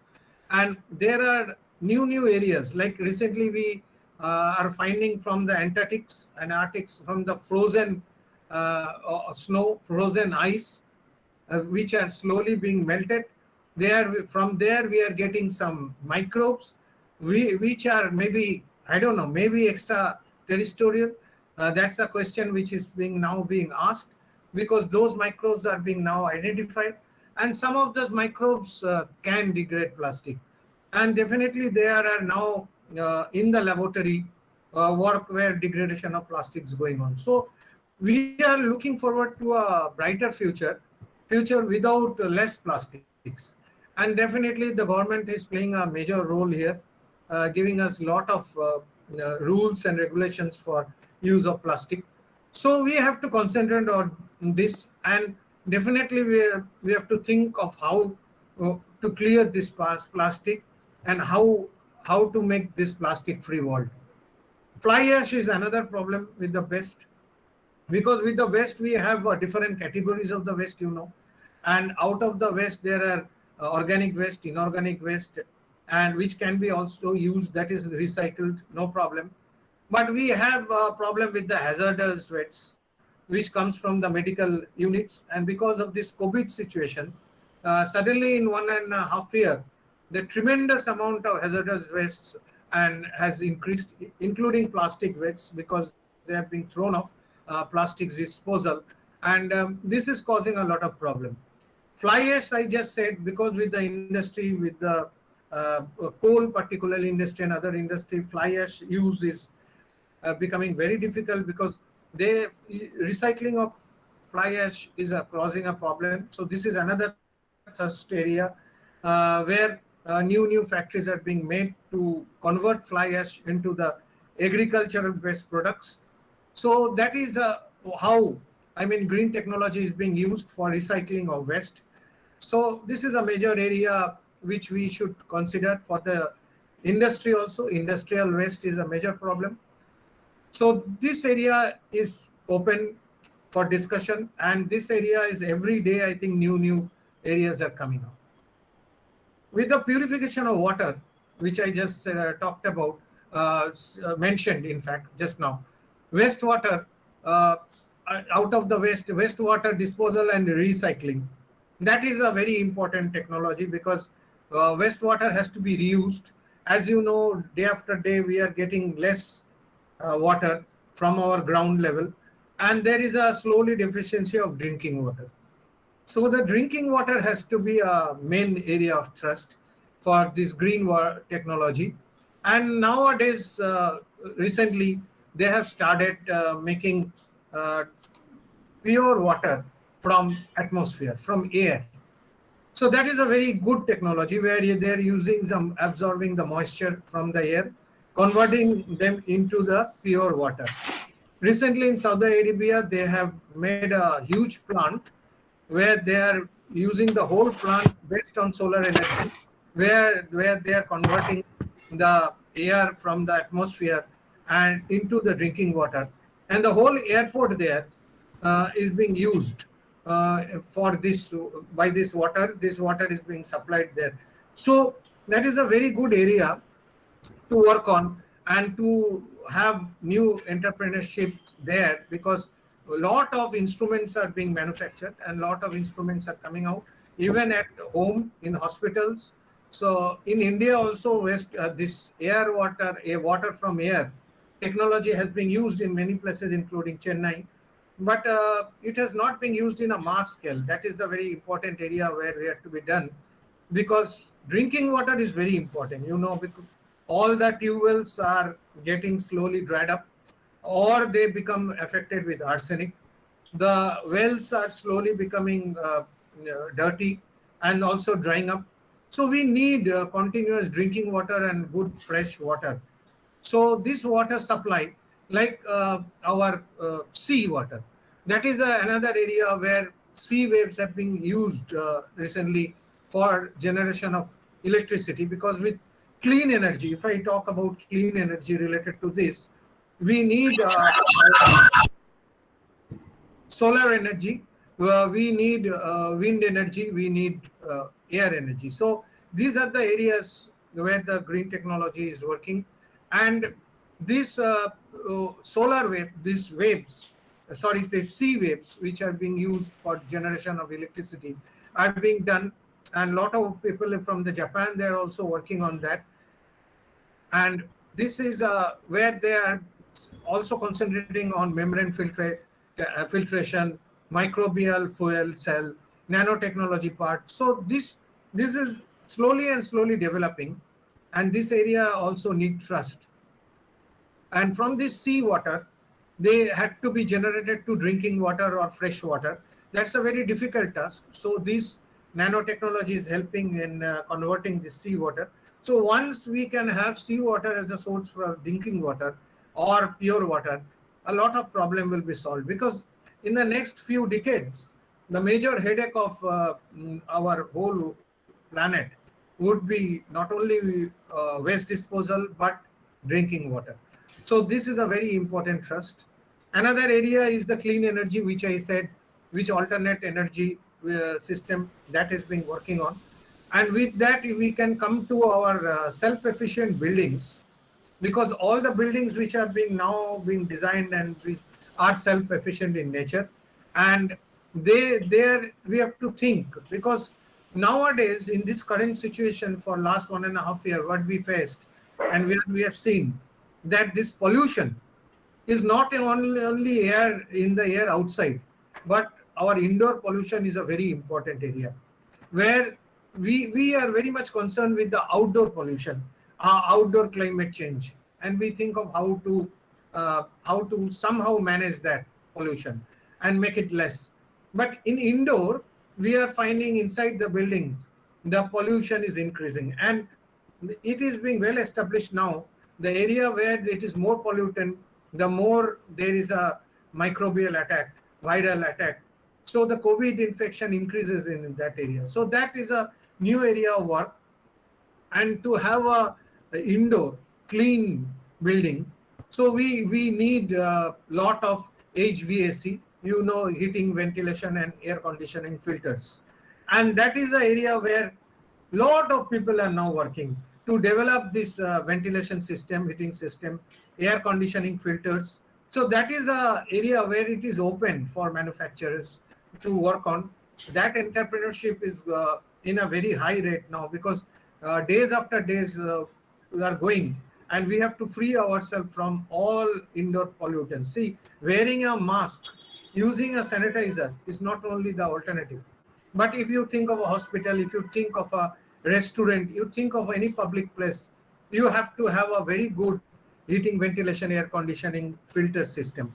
Otherwise, if we do not do that, unfortunately, any infected person who comes will go on affecting the whole room and the whole community. So this this self-efficient buildings have a HVAC system, very efficient system, together with the recycling of water system, the rainwater harvesting system. So all these are now there, they have to be included. These are all part of science, everybody knows that. But these are the areas where we have a lot of manufacturers, lot of business going on.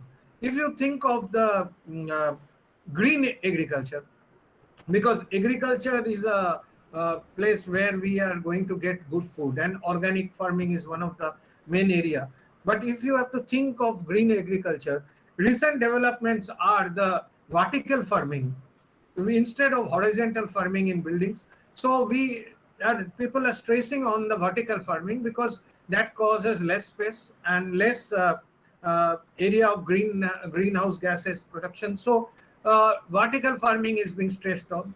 There are a lot of stress on mobile gardens, and mobile gardens are slowly being developed. You can see even nowadays people are thinking of having gardens on the big transport systems on the top roof. So these are some of the areas which you have to work on, you have to think of. This is the area where new developments are.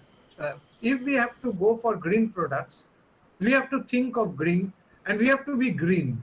Otherwise our mind have to be green. If we are still with our yellow and red minds, it is very difficult, because you have to have a green mind to adopt the green technology. Just like our speaker, our chief guest was saying, it is very difficult to adopt these green products, as it is also difficult to develop them, because we need very skilled professionals, which he also stressed on, to develop this, because of in the R&D we need such type of professional, and there is definitely a very big cost involvement there, including the cost there in the implementation of this products by the industry. But ultimately, we have to think of what we are achieving. That is very important, because once we get these green products and we can implement them and the mass accepts that.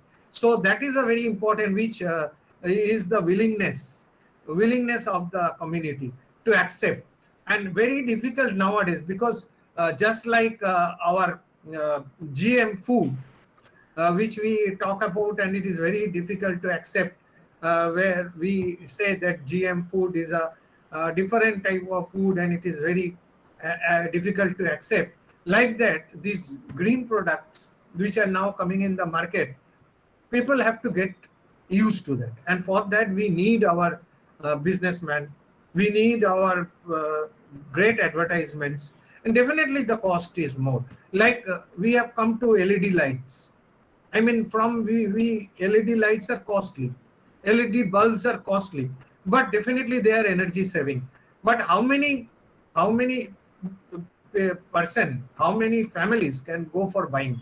Because this is a very costly, but it has to be kept in mind that if once you buy it, at least it for a few years it will be there, and definitely it will save your energy. So that mindset has to come, and slowly it has to be developed. And that is a very important place where we have to work on. See, I work on science communication. We run a course on science communication. I am there with the Vigyan Prasar Government of India, running a science communication course for last 20-30 years, with Indian Science News Association, another association. And we are also running another course now with Sister Nivedita University recently on science communication for social media.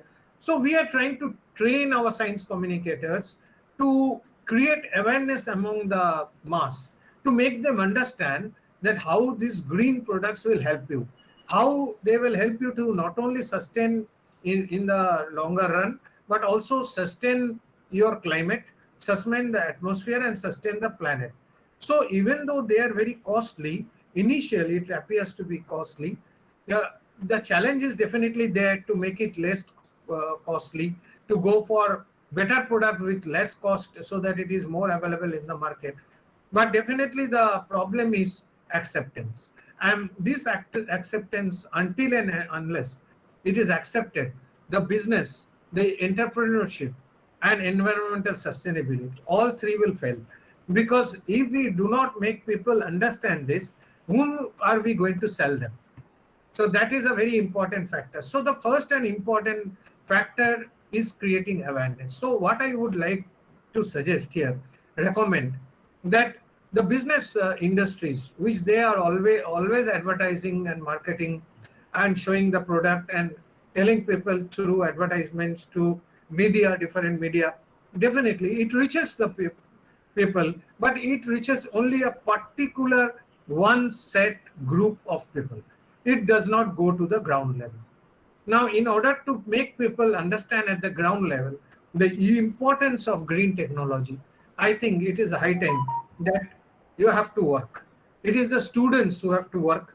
It is just like Vidyasagar University, just Professor Dhara said that they are having a environmental department. And I mean, these students, the environment department students, even my students, environment department, even Kolkata University environment, every university students, I mean, they go for they learn this, but ultimately they have to work on the ground level, and they have to create an awareness.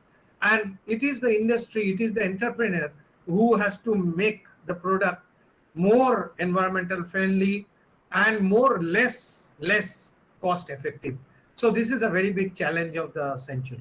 I would not like to go and talk more on this. I just gave an introduction on this theme and an idea to think of. I think you will be hearing more lectures from more people here. So I would like to thank again SAD. Even though I am a part of SAD, I would like to definitely thank Vidyasagar University and Community College Center for arranging such type of program. Definitely this is a very good program. But I think out of this, you make a recommendation, you make a final and give it to the government. You can send it to us also. SAD will definitely give it to me and we will work on that. So if we can get some good recommendation for implementation, we can work with the business, with the industries, we can work with the entrepreneurs and ask them to develop this, and definitely we can work with environmental group, environment people, how to make it more and better effective. Thank you so much. Thank you for giving me the time. Thank you so much, sir. If any of the participants have any questions or query to sir, you can now ask those.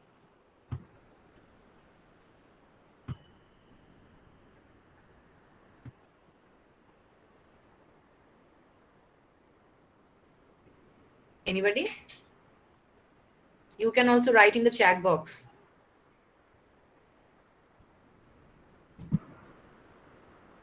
Okay, I think there's no question raised. Thank you so much, sir, for taking our invitation and joining us with this. Thank you so much.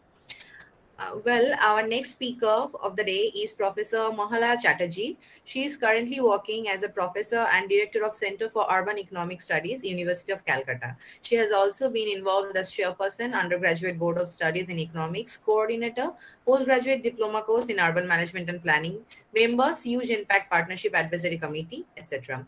Her area of research interests are urbanization, social and demographic changes, urban labor and employment, urban infrastructure and service delivery, urban environment and sustainable development, urban governance and planning.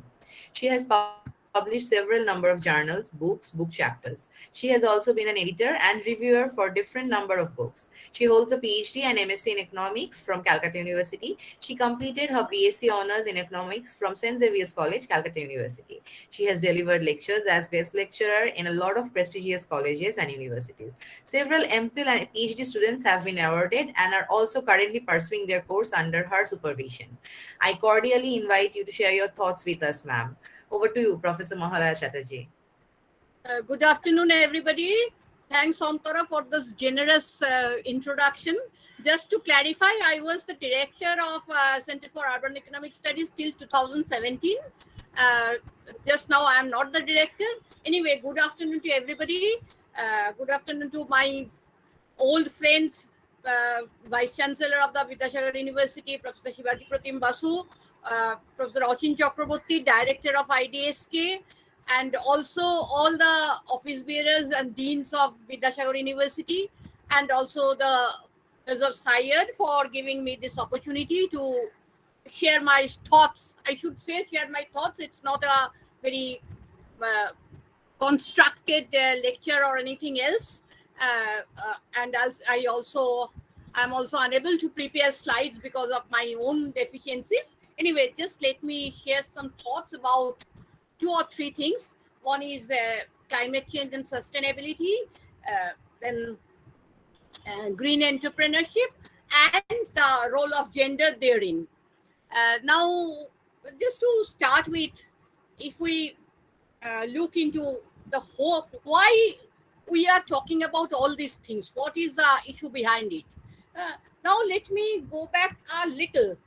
And let's say that generally, whenever we look at all these things, we take a view from the point of view of the Anthropocene, that as if man is the reason for the destruction of environment, direct degradation of environment, climate change of different sorts, climate change and the impact of different sorts, like the global warming, rising of the sea level, unpredictable weather changes and others. Everything is taken from an Anthropocene point of views. But we forget to look at the fact that before the human being came into the world, they started to rule the world. There were changes, there were climate changes, there were extinction and others. When the dinosaurs disappeared, human beings were not there.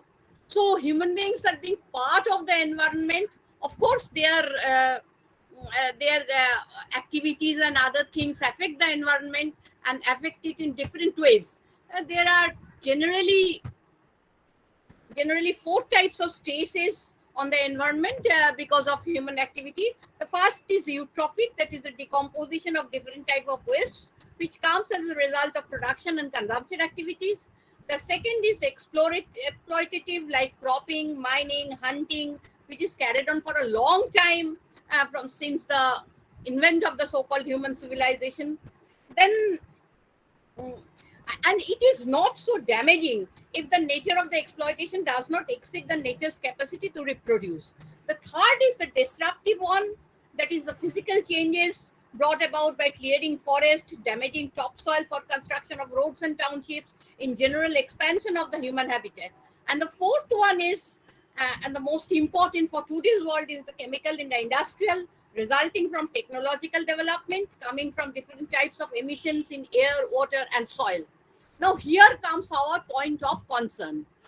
We all know that what was happening before got a change with the Industrial Revolution, when we went for large-scale production in the factories using different types of power sources for running machines. First it was steam power, then that was replaced by coal, and then by other fossil fuel, most important of it, which is the mineral oil and others. And that is the point where human beings started to interrupt the natural cycles and others with their things. And one of the factors of, as my friend Ochin has already told, that one of the factors of this large-scale production system is, of course, the presence of economies of scale.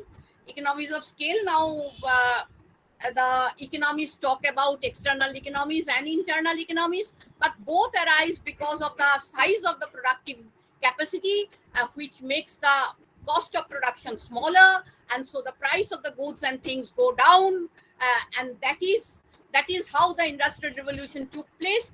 And ultimately, it was not that non-agricultural production was not there before Industrial Revolution, but Industrial Revolution ultimately pervaded in all sorts of production. It started to produce new things. It started to produce old things in a new way. That is, as one can say, that textile was a very old production system, but when we talk of mill cloths, that is a different type of production system that came with the Industrial Revolution. Now, one of the very important development of this Industrial Revolution, especially after the Second World War, was the development of the organic chemical industry. At that time, it was thought as a boon. That is, the plastics and others, the chemical fertilizers, etc., was thought as a boon. Chemical fertilizer was taken as one of the things which can increase food production and feed the growing millions all over the world. Plastic was thought as a commodity which would help the human being in different forms, and so on. But today, when we are talking of the production system, we are just going against all these things.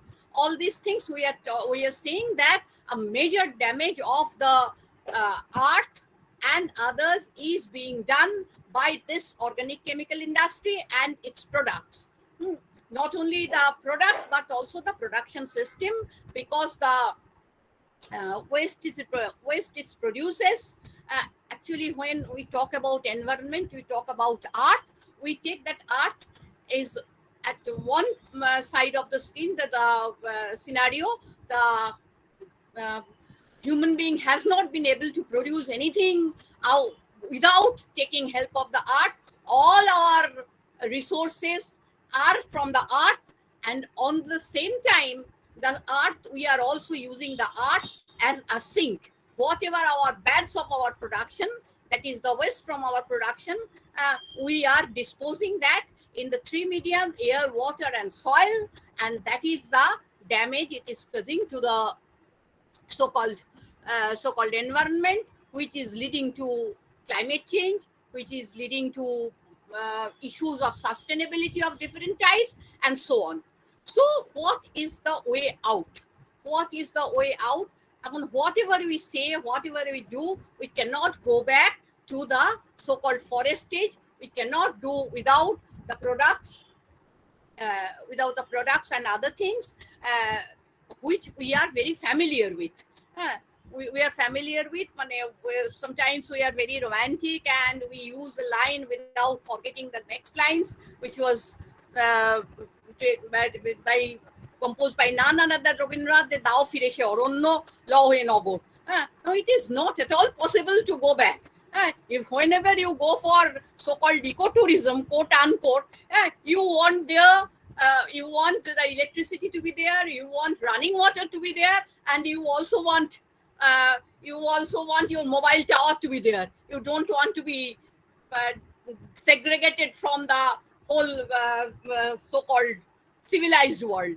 So we have to find ways out of this scenario so that we can go for a different types of production system which will so-called go for minimum waste type of thing, that is the reduce, reuse, and the reduce, that is reduce waste, reuse and recycle as much as possible. Now that is that may be called one of the origins of the so-called green production system or anything, that where we are using local raw materials, local resources, using it to the fullest extent, minimizing waste and damaging the environment as the sink in the least way. And that is now this green entrepreneurship. This term was developed by an Emory professor way back in 1990s, but that was popularized by Barley. I'm not going into details of that, but this green entrepreneurship, it is called in different names. Ochin has already told that ecopreneurship, enviropreneurship, and so on. But the idea is that to make the best use of the so-called local resources and minimize waste, and to go for the so-called recycling as much as possible. Now here I bring in, if you just make a Google search of green entrepreneurs in India, surprisingly you will find, and it is really surprising for you, that because we all know that the female work participation rate in India is very poor, very, very poor, one of the lowest in the whole world, almost comparable to the Middle East countries where women are confined to homes and etc. But if you go through the so-called green entrepreneurship and others, you will find lots of women there, proportionately quite high number of women there. Now, what are they doing? You will see that there are different types of different genre of products which go in the name of so-called green entrepreneurship. There may be nurseries where they have small sort of. It's not that the nurseries were not there. There were nurseries where the flowering plants and others were. But this is the situation where it's not only growing plants of different genres, but also using eco-friendly products, that is not going for chemical fertilizer, going for vermicompost and other types of things which helps the environment and others. This is one. Then there are other types of things, say making clothes out of natural linen and cotton and other things, not going for the synthetic one. When we were growing up, let's say in the 70s and 80s, the so-called nylon, terylene, terrycot were the things which were generally advertised and produced, and they are very easy to maintain. You don't have to iron, you don't have to starch, and all these things. But ultimately, we are going back to the so-called natural linens and cottons and others. And most of the entrepreneurs you see are producing clothes. They are having their so-called boutiques and others, which uses these things rather than synthetic yarns and others. This is another. The third is something making the children happy with their toys and others. That is making toys, not using toxic chemicals, etc., etc. toxic chemicals and using natural products for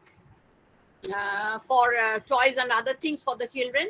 Then also there are different types of products which helps the so-called, they think that is, you will see that people are making refrigerators with mud and cow dung, which will not use electricity but keep your things cool and fresh for years. So there are different genres and it's difficult to, but what are the advantages of women?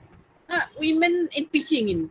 There is a long article by two person from IIT Kanpur which looks into the issue of educated middle class women coming into entrepreneurship and taking the issue of this type of green entrepreneurship.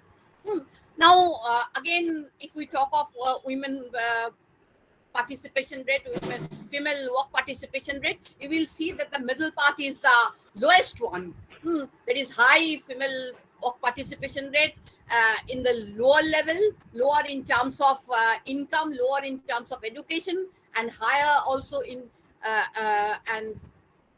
and the higher educated women with coming from higher level of income group, they have also quite tough to say. But this middle in terms of income, middle in terms of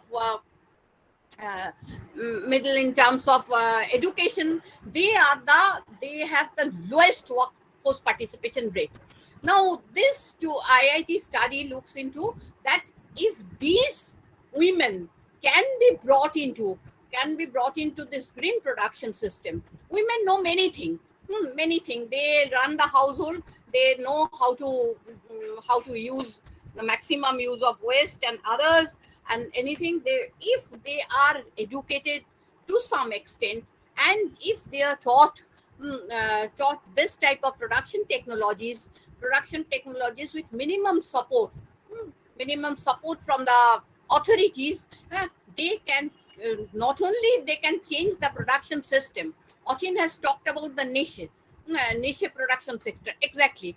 As we do not have the so-called economies of scale for this type of small production setup, this is a niche sector with higher price, not available for all the generally all the people and other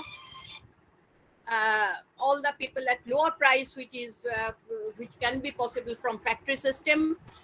But if we can bring in this women in this type of production system with minimum of support and minimum of training, they can change the so-called production system of the country. They can system the production structure of the country. We can go for more and more so-called eco-friendly production ship and so on. For the last 4 or 5 years, I'm working on a project which is Indian Women in Eco-Friendly Production. Though the name is in Indian Women, we are concentrated in West Bengal, and we did some surveys and some work with people on centering on 3 cities of West Bengal. One is Kolkata, another is Asansol, and Durgapur, and another is Shiliguri. There we found that women knows the old tricks of production and others.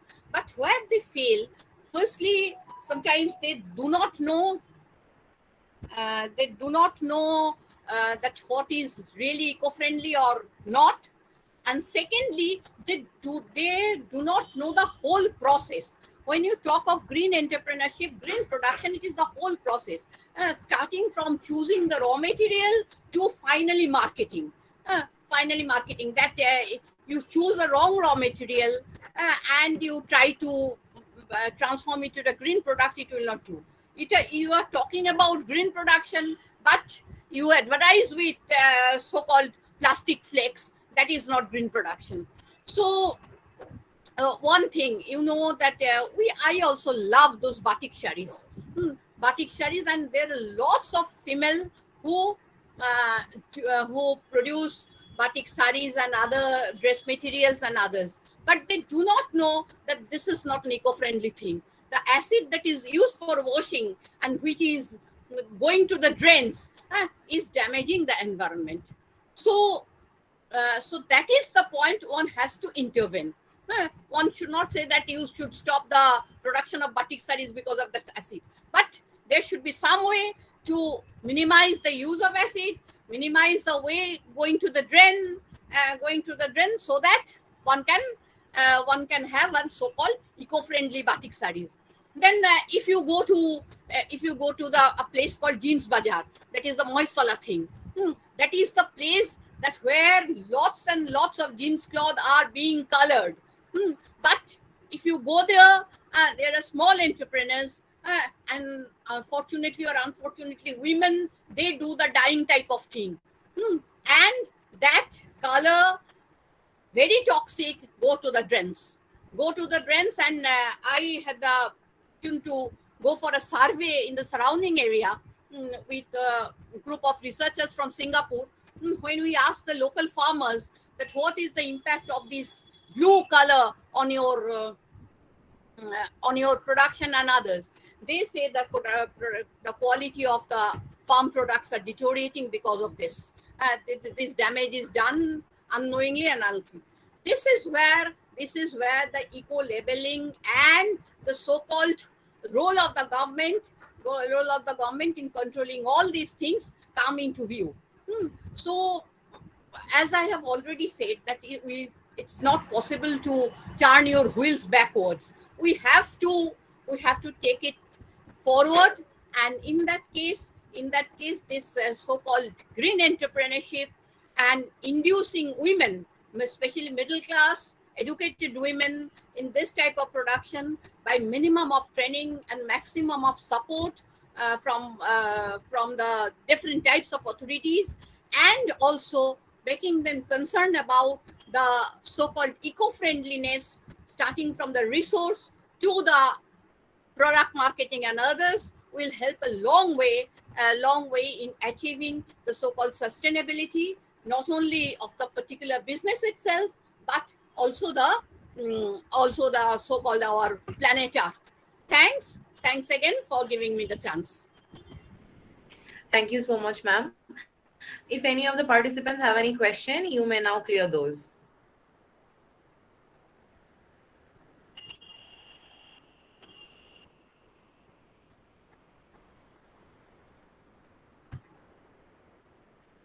Anybody?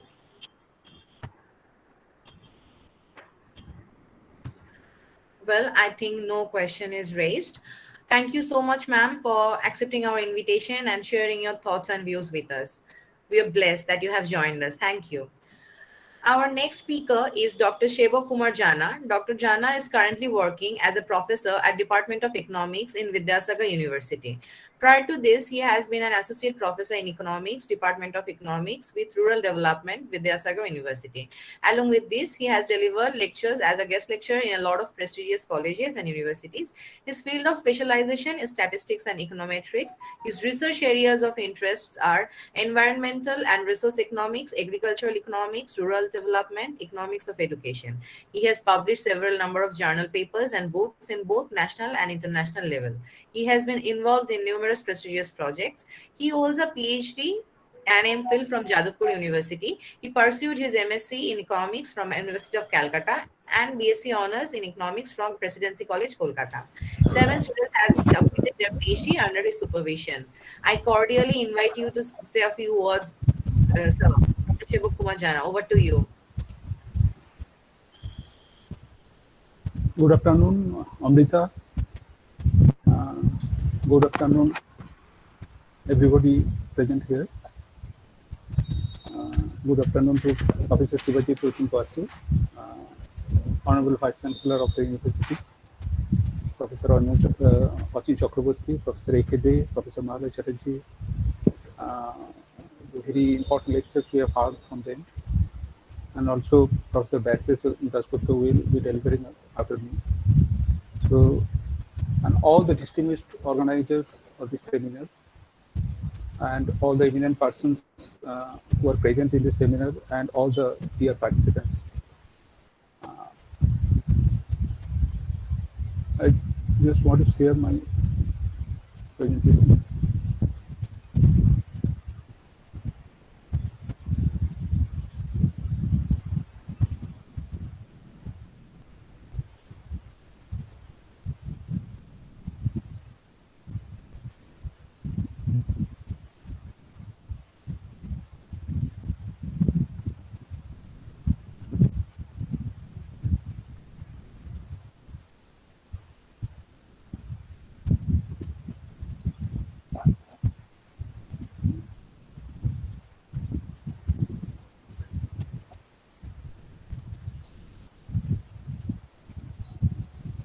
Is it visible to all?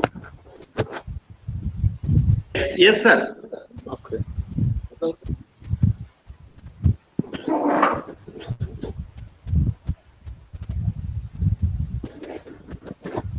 Okay, my topic of discussion is entrepreneurship and sustainable development, and this is very important seminar that is being held on the topic business entrepreneurship and environmental sustainability, and it is being organized by jointly by the Department of Business Administration of our own university, Vidyasagar University, and SIRE. So my presentation will be basically based on what is entrepreneurship, what is green entrepreneurship, and what is sustainable development, what are the different issues that are currently being raised in the area of sustainable development, and how the green entrepreneurship and sustainable development are linked, and what are the opportunities of green entrepreneurship in international level. Particularly, I will focus on the Indian case, and also I want to share some of my own findings on entrepreneurship, in particular in the rural sector. So that is the whole idea of my presentation. Actually, all the lectures that we are fortunate to hear, all the lectures, they have dealt with the different issues of the sustainable development and entrepreneurship, and particularly the economic ideas, the thoughts behind the sustainable development and the green entrepreneurship particularly. So I will mainly focus on some issues related to that, not exactly that, but they are very much related. Okay. Now the first question is, what is entrepreneur? In the traditional economic sense, we say that any organizer who makes use of the factors of production and produces production, we call them the entrepreneur. But the concept has changed, that entrepreneur and the green business entrepreneur is different in some sense. Actually, green entrepreneurs basically they actually switch off 4 components. Okay, so green business and green entrepreneur, they are very much interrelated. So the first is that green entrepreneur, green business includes principle of sustainability in each of the business decision. When an entrepreneur takes the business decision, it takes into account the principle of sustainability. Sustainability, basically the environmental sustainability and resource sustainability, of course. And the second is that it's whatever is produced, it should be environmental friendly products. That is the second component.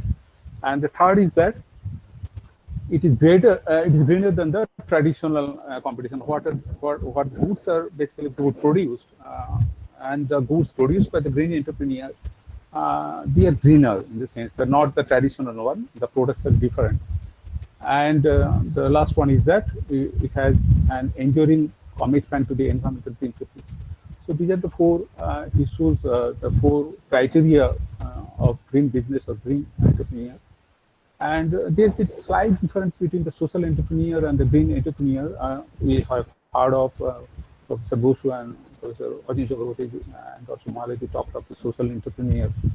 The social entrepreneur basically does not much care about the profit motive. They are actually guided more by the social problems, social and cultural problems. So green entrepreneur, I think, is a subset of the social entrepreneur. Okay. But it's not that the social entrepreneurs have no profit incentive or no profit motive. It's not like that. They may have non-profit motive, they may have profit motive, but the guiding principle is the social problem. So that is the difference between the green entrepreneur and the social entrepreneur. Now, what is sustainable development? The sustainable development is a very concept of which actually the term actually originated in the report. The report is called Our Common Future. It was a Pratim report which was published in 1987. So we all know that sustainable development, which takes care about the necessities of the future generation. And the problem is that the major problems that are being now arising is that that sustainable development is being threatened because of some issues. Some of the major issues are that the climate is changing. So first issue. The second is that there is huge biodiversity loss in the recent times, and also the rising material extraction and waste production. That was the major issues that actually threatening the sustainable development issue. And the recent IPCC report, the sixth assessment report, they have actually, recently which has been published in 2021, they say that by pre-industrial level, actually the temperature has actually risen by 1.1 degrees centigrade temperature.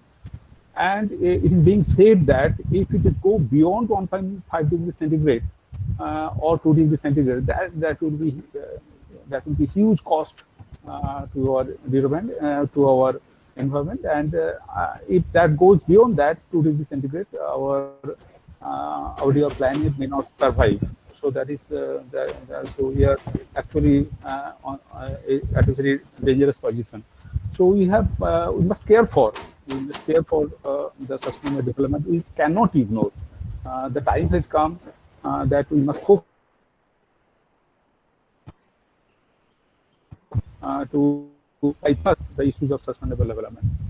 So what are the major impacts of climate change? The climate change and sustainable development is very related. The major issues, the impacts of climate change in India that are also being discussed in the previous presentation: the extreme heat, the changing rainfall pattern, the droughts, recurring droughts, groundwater level is falling, sea level is rising, agriculture and food security is being hampered, energy security because of the climate change, the hydropower generation is being affected, water security is a very important issue nowadays.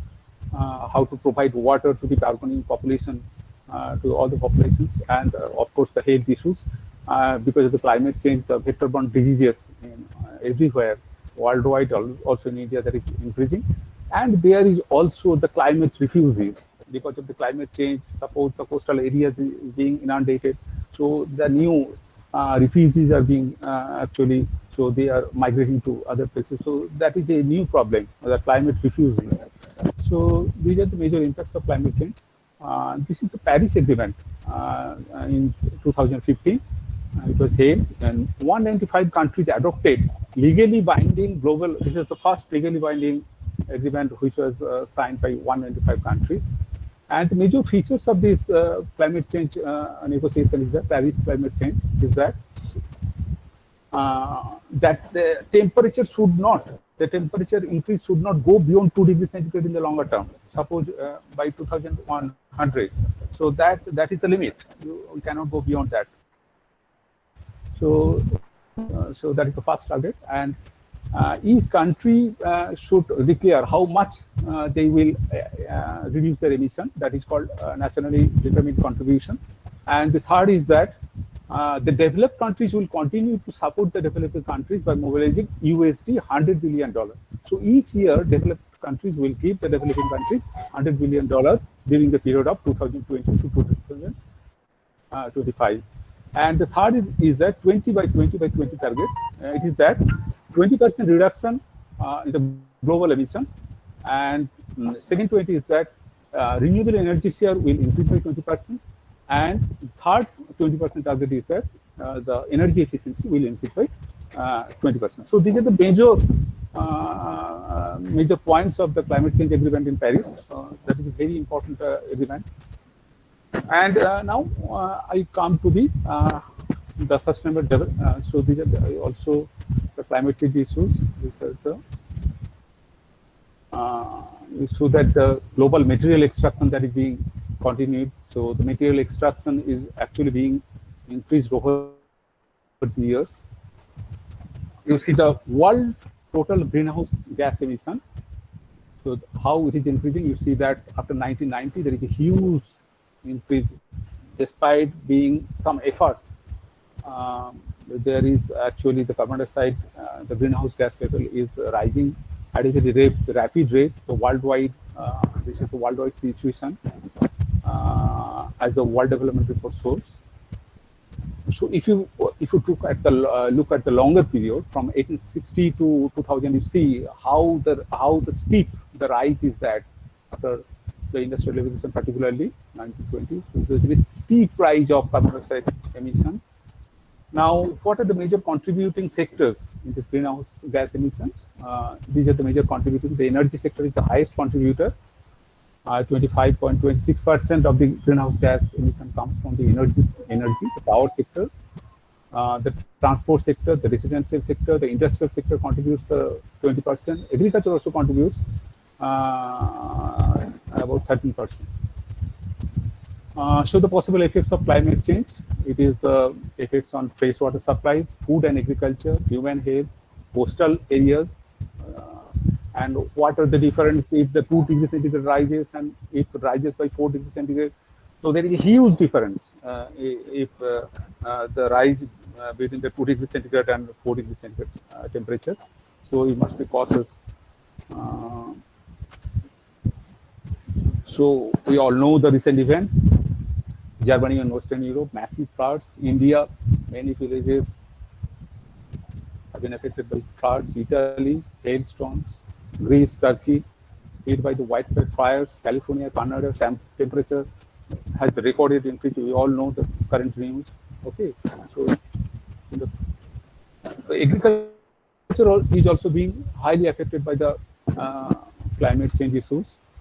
Now, if we look at which country is actually the major bears the major share of the global emission, we see that by country level, China is the highest bears. They emit 27% of the global emission. Next is United States. India is at 3rd%. So India being the large country, so its share is 7.4%. Japan is 22.6%. It's like that. And if you look at the regional level, the middle income countries actually emit 64%, upper middle income countries 45%, high income countries 32%. Okay. Actually, lower middle income, their share is low. Actually, if you look at the regional level, you see that the upper middle income and the middle income, they actually emit more. And the share of South Asia is not very high, 9.1% of the global emission. Now, what is the situation in South Asia? You see these South Asian economic indicators is very similar in the sense that by the HDI ranking, they are not in a good position. Mostly, except Sri Lanka, they all below 100 rank. Okay, and there is also diversity in terms of the population density and also some carbon dioxide emission intensity. You see that the Maldives has 3.1 carbon dioxide metric tons per ton. Afghanistan has lower level. And if you look at the share of primary energy, you see that the share of primary energy, oil, gas, coal, hydro, biomass, nuclear, and renewable. Yeah, you see that the energy pattern, the energy content, the energy supply position is that there is less diversity. So that is the problem in terms of energy security, particularly. So if any country depends on a particular energy source, so that may create a problem, and that is the South Asian situation. Bangladesh depends very much on gas. India depends very much on coal. Nepal depends very much on biomass. It's like that. So the diversity is not very high. So that is a problem. These are the Sustainable Development Goals. We know that there are the United Nations, the current program is going on. There are 17 Sustainable Development Goals. We know that. So these are the different goals. And how the green entrepreneurship is related to the Sustainable Development Goals, that can be seen with this. Actually, the Sustainable Development Goals is very much related to the green entrepreneurship. So these are the different sectors where the green entrepreneurship can emerge: energy, transportation and mobility, living spaces, products and materials, financial products, connectivity, health and well-being, water and sanitation, and food. So these are the major sectors where there is huge opportunity of green entrepreneurship. And we see that these green entrepreneurship and sustainable development, they are very much related. Okay, the Sustainable Development Goals. So how they are related, that is being shown here. Now come to the entrepreneurship development in India. So it is point out, the critics point out that when the planned development actually began after independent India. So the first plan came in force in 1951, and that we call the New Urban Era. And that development approach, critics sometimes say that they are state-led development. So there was less opportunity for the private sector. It was based on the mixed economy, but there was less opportunity for the private sector. And sometimes some critics say that there was less opportunity of the development of private entrepreneurship. And after a number of years, in 1991, the economy was liberalized. Okay, then the private sector development, there was much scope came into the private sector development, and the entrepreneurship development and also the green entrepreneurship development, they also actually emerged after that. And also the concept of green economy, green entrepreneurship, green growth, and all these concepts actually came later, a bit later. So actually the Rostro says that there are actually three phases of development. Actually the first phase is resource driven. So that growth basically depends on resource. And the second part, they sometimes it is efficiency driven, because when the resources are being reduced, so resources have to be used efficiently. So that part is called efficiency driven growth, and the last part is innovation driven. So green economy, green growth or green entrepreneurship basically fits in the last one, the innovation driven phases, and the in some countries that phase is had already come, but India is far behind in terms of the innovation driven phases. But the attempts are also the attempts have already started, and in that sense, that different government programs have come into force, like the National Skills Development Agency (NSDA) and National Skills Quality Framework (NSQF). These are all part of the new innovative entrepreneurship. Actually, you see that despite the institutional efforts, only 4.6.9% of the total workforce in India is undergone. So that is a major problem of the Indian economic development. Skill development, that is why that this seminar is very important. And that program that is being pursued or continued in the university under NSQF is very important, as you see in the figure. The figure is that only 4.6%, around 5% of the total workforce is being skilled. So there is a huge need of skill formation. Unless that is not being done, the opportunity of green entrepreneurship cannot be exploited. So that is the major issue. It's true that there are different programs. You see that there are a number of programs on skill development, particularly the programs that have been taken in 2010 to 2019 on different areas. The Mudra, RGUMI, there are different programs. Also, there are some programs particularly which promote the women entrepreneurship. Women entrepreneurship is very important from different angles, from different point of views of economic development. So that there are some programs which are particularly focusing on the women entrepreneurship. But the point is that programs are there, but that programs in most cases have not yet been successful, or the rate of dissemination of these programs is not very high. But it's true that the programs are going on. If you look at the women entrepreneurship particularly, you see that most of the women entrepreneurs actually are located in some particular states. You see that Tamil Nadu, Kerala, Andhra Pradesh, West Bengal, and Maharashtra. You see that if you add these up, it will almost 50% count on the women entrepreneurs. So in all these states, the women entrepreneurs have not emerged. So that is counted. So we have also analyzed why there is a difference of state-wise entrepreneurship development. We see that one of the major factors is that women are entrepreneurs. Actually, it's not that they are always corporate entrepreneurs, women big entrepreneurs. It may be in the women entrepreneurs, basically the establishment in the informal sector.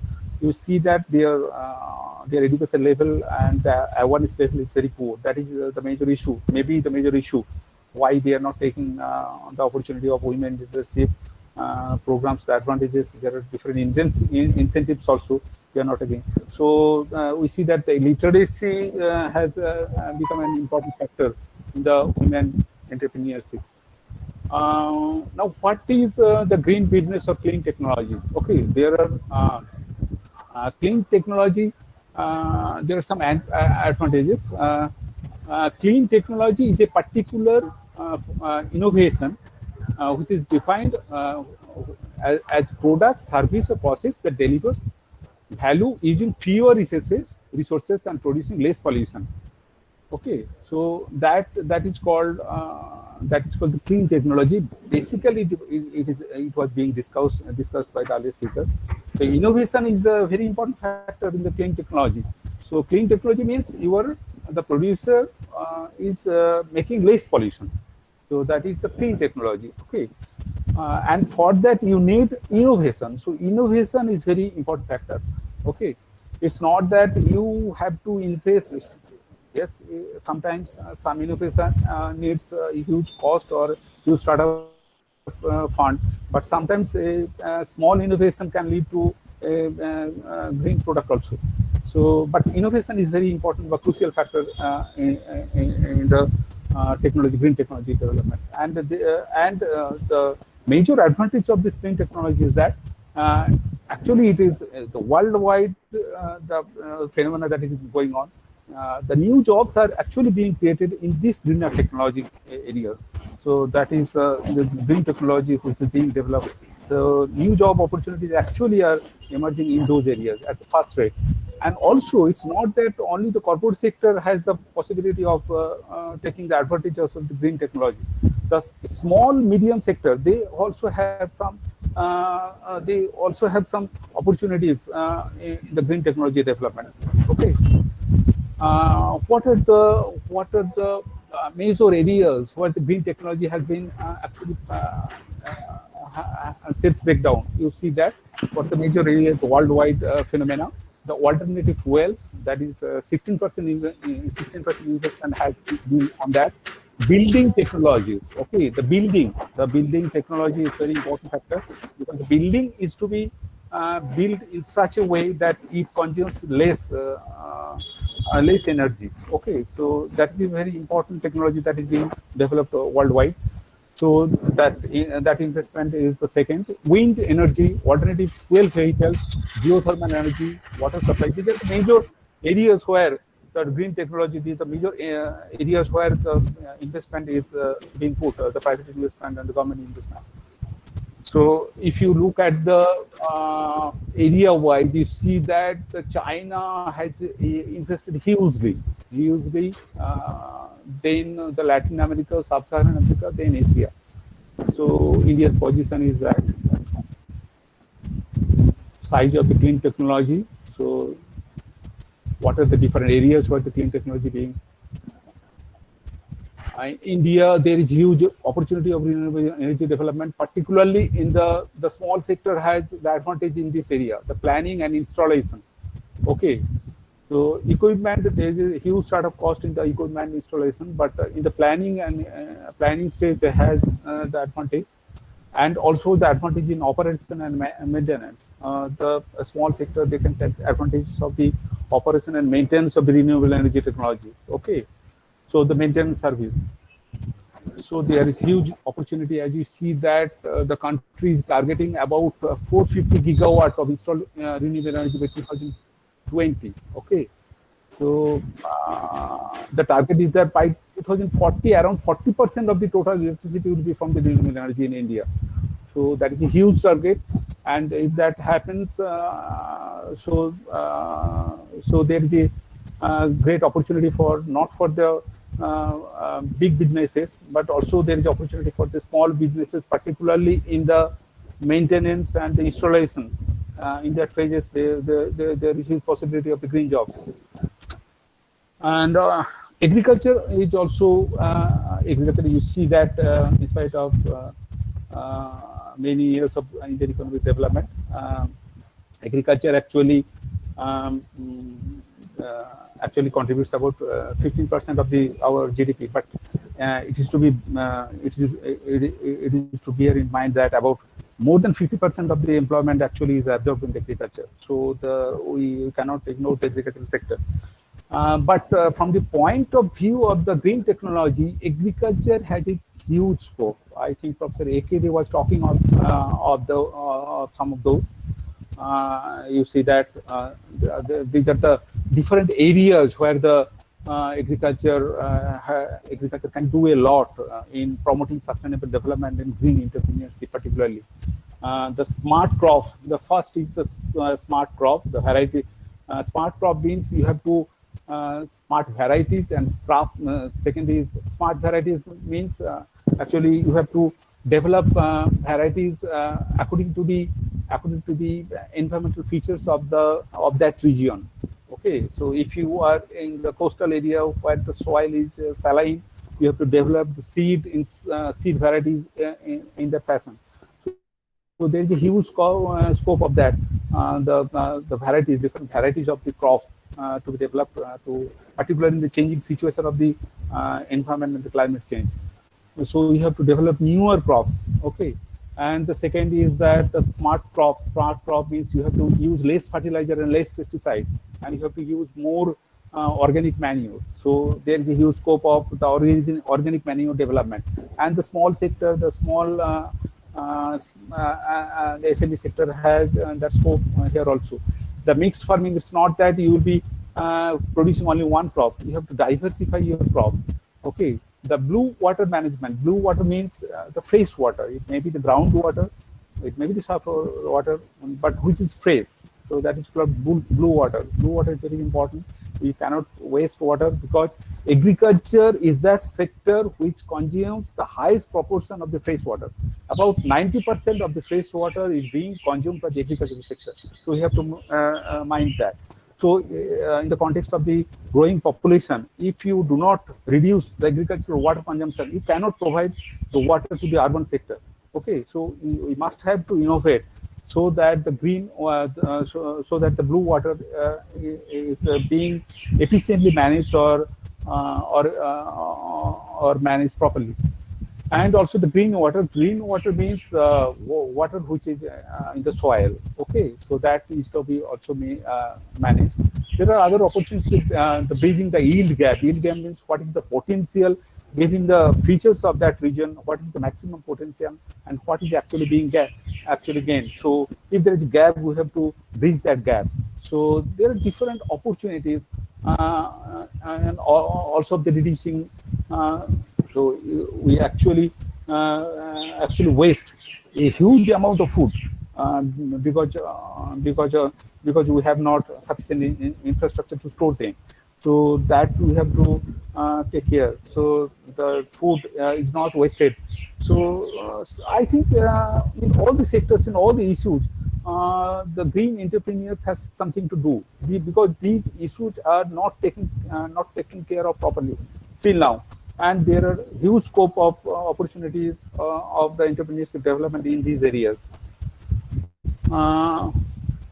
Yes, this is also very important, the green vehicle, particularly in the context of the COVID-19 in these years. Many countries have actually promoted the electric vehicles. The electric vehicles are actually less polluting and green. And there is a huge scope of investment and also employment opportunity in the electric vehicle. The global electric vehicle market reached 7.2 million units in 2019, of which 47% were in China. So China has actually grabbed the advantage of that. India's situation is very poor, but the poor is, we say that they're poor, but the point is that that actually indicates there is a huge opportunity in that sector, electric vehicles. It is only 0.5% of the total car sales which is actually electrified. Okay, so there is a huge opportunity in that sector. So that is one of the issues. Also, that is also another important sector for India. That is the biofuel. You see that the diesel may be replaced by the biodiesel. The aviation turbine may be replaced by bio-ATA. Petrol may be replaced by ethanol. CNG may be replaced by bio-CNG. And all these actually, these are very linked to agriculture. Okay, the farmers will produce those types of crops which from those plants will be used to produce some types of alcohols or like that, which will be mixed with that diesel, which will produce actually biofuel. So actually the farmers have a direct connection, the entrepreneurs have direct connection, and opportunity is also there in the biofuels. There is huge benefits of biofuels. Actually, there is huge possibility of job creation. Okay, accrual of environmental benefits, vehicular emission will be reduced. Move away from chemical-based agriculture to organic farming. Independent entrepreneurs will be created, and also the supply chain finance. Okay, so the supply chain of this biofuel production. So that there is huge, there is opportunity at different stages. Okay, so these are the. But of course, there is a number of challenges of the green business. Particularly, it's a long process. Okay, sometimes the upfront cost is very high. And the small players are not in a sometimes are not in a position to adopt those because of the huge cost. And sometimes that is also problem is that the taking risk, the entrepreneurship, the motive, the awareness, that level, the skill development. So that is not at that level to take that risk, to take that opportunity of green entrepreneurship. So the majority of the people in India are not much concerned about the environmental issues. So these are the major issues of the challenges of the green entrepreneurship business. So I now want to share some my own field experience in some rural sector. Where the rural entrepreneurship, green entrepreneurship is sometimes related. One is that the SRI cultivation.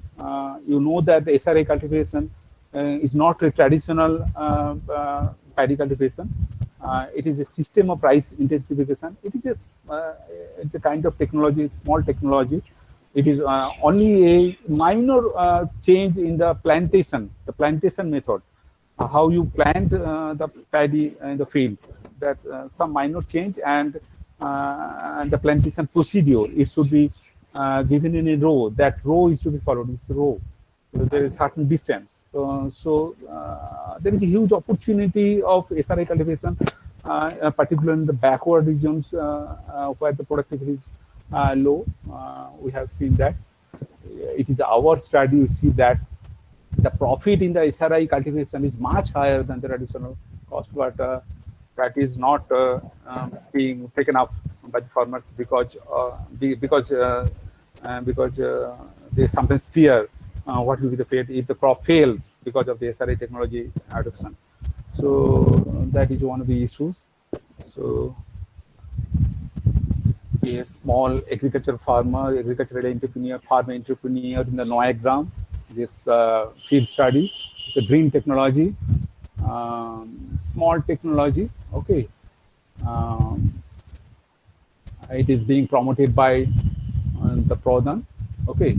So by using this type of cultivation, it's a vegetable cultivation procedure, particular vegetable cultivation procedure. It is being tomato, and so one of the farmer, Ms. Kajal Murmu, visited. Actually, he is earning rupees 400 per week without much effort by adopting this technology of vegetable. So that is a kind of entrepreneurship. Okay, he has to develop this, and he sells those fruits in the market. So scopes are there. Scopes are there for huge scopes are there for vermicompost. Okay, in the particularly it is a green manure. It is not based on chemical. It is based on cow dung and worm. Okay, so there is huge scope of vermicompost. We see that when we did a field study. Okay. Actually, the skill development is to be there. How is vermicompost is to be done? That technology is to be given to the farmers. Okay, is to be given to the households. That is very important factor. Okay. There is huge scope of the forest, joint forest management. The Forest Protection Committee, we have some visited some places in the forest areas. There is also huge scope of using the non-timber forest products.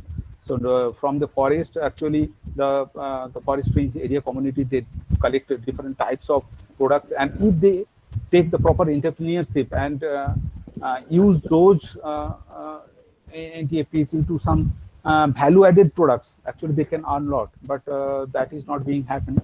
But if the proper entrepreneurship is maybe grown, there is a huge opportunity is there.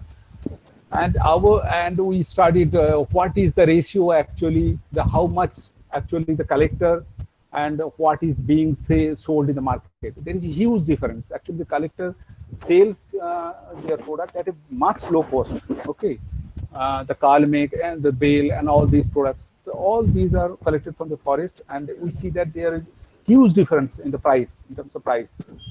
So I think we think that the scope of entrepreneurship is also there.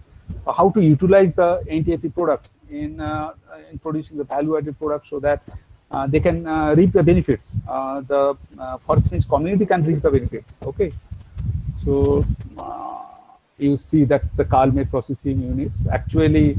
The processing of Kalmek, actually it is actually cornered by some particular traders. Okay, some particular traders, actually they collect from all the collectors and he processes, and he actually gets all the benefits. And the real actual collectors from the forest, they are not getting the benefits actually. So these are the issues. And we also did some survey in Purulia, where we take the perception about climate change. Actually, we surveyed 151 households, and 91 households of that they said that the drought had increased. Animal disease has increased. 120 households of the 151 households, they told that. And increase in pest damage. At the 146 households. So that is a real phenomena. So climate is impacting the agriculture. So the perception actually reflects that. So there is no doubt about that. And also the illness of the family members due to extreme weather, that is also is rising. 92 households, they actually out of 151, they show that the illness of the family due to extreme weather is rising. And we also we actually surveyed different types of technology, what they have adopted. We asked them whether they have adopted the SRA technology, which is very important technology in the paddy sector. Actually, out of 51 family members in the dry zone, only 27 households, they told that they have adopted the SRA technology, and there are different issues why they have not adopted the SRA technology. So in conclusion, what my point is that there is huge scope of green entrepreneurship, green business in all the phenomena, not only for the big corporate sector, but also the SME sector. So only thing is that to reap the benefits, to get the benefits for this small and small sector, the rural sector, we have to develop the skill. Skill means the different sector needs different skills. We have to develop the skills. Okay, that is very important. And not only skill, you have to disseminate the technology. Okay, to them, how to use that technology. That is the second important thing. And the second, third, next two other important things is that awareness level of the environment. Okay, I think the consumer awareness in some sectors has already rising. That is the positive point. Many of the earlier speakers were actually talking of that. The green consciousness of the consumers, that is one of the demand factors. But from the producer's point of view, that consciousness is also very important. And the last but not the finance. How can we get the finance? And what are the ways? What are the different support programs? And they get the finance to adopt those green technology. So with these few words, I am finishing my short presentation. So many thanks to all for your kind patience to hear my lecture. So thank you. Thank you, sir. If any of the participants have any query, you can ask those or you can write in the chat box.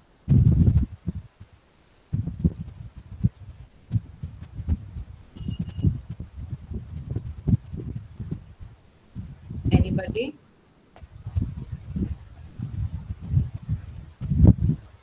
Well, okay, I think there's no question raised. Thank you, sir, for joining with us and sharing your thoughts with such informative session with us today. Thank you so much.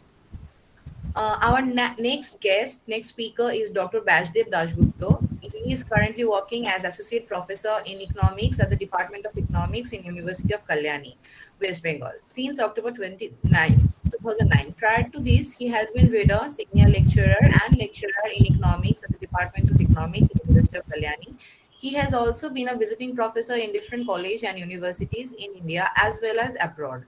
His present areas of research interests are finance and development, political economy of development, globalization, and development labor studies, gender studies. He has published numerous number of articles, journals, books, and book chapters. He holds a PhD in economics from the Center for Economic Studies and Planning of Jawaharlal Nehru University, New Delhi, and MPhil in economics from the Center for Economic Studies and Planning of Jawaharlal Nehru University. He completed his MSc in economics from the Calcutta University and BSc in economics from St. Xavier's College at Calcutta University.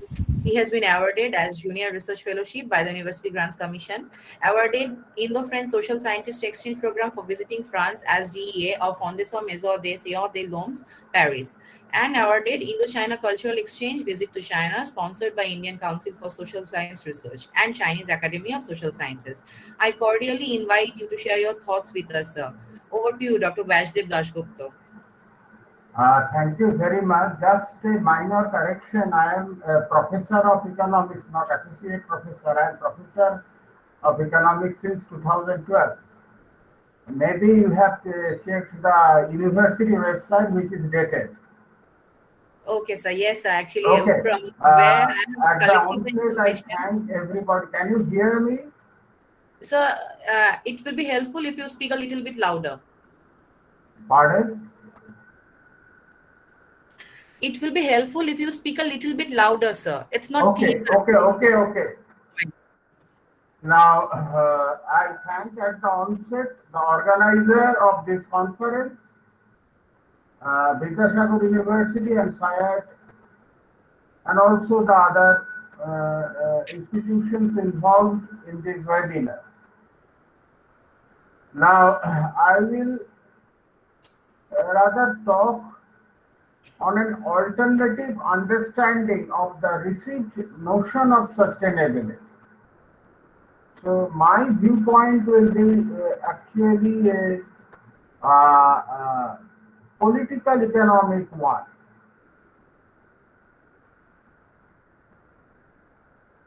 Now, so this is the title of my topic, discussion and alternative understanding of the received notion of sustainability. Now, you know that sustainable economic development is perceived as that kind of socio-economic development which is natural, environment friendly, and which ensures for the future after considering the present space and time. Basically, when we define sustainable development in economics and social science, that means we are doing something at present time so that the future generations to come do not suffer, so that they can maintain the lifestyle standard of living, quality of life, whatever you may call it, the standard of living or quality of life that we are now living. Now, this notion of sustainability is direct of the nature of basic human activities of consumption, production, and distribution in economic space. Space here communicates something beyond physical. The spatial interactions between human beings and their physical environment bear as much social connotations as physical ones. We claim here that without any reference to change in the space of production and distribution sustainability is never attainable. Because when we define sustainable development today, we take it implicitly assume that the production system or the distribution system will remain as it is in future to tomorrow. Also, sustainability in terms of ensured future availability of resources and quality of natural calls for radical transformation in present need and thereby in consumption pattern, the question of which in this rendition is intertwined with the radical transformation in the space of production and distribution in an over-determined manner. No doubt, the concept of sustainability in present context is intrinsically related with the physical environment of human beings in which natural space of environment does play crucial role. But before one moves towards the question of sustainability, it is pertinent to pose the following question. How the present of natural is construed? What actually precipitated the present proportion of degradation of natural so that it has become catastrophic for the existence of human beings at large? Is this crisis of the natural unavoidable?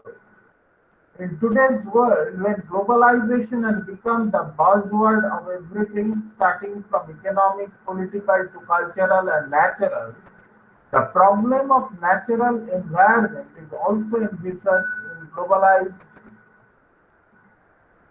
perspective as is eminent from the global nature of the problem and the global attempts of governance of such problems through different world summits and protocols.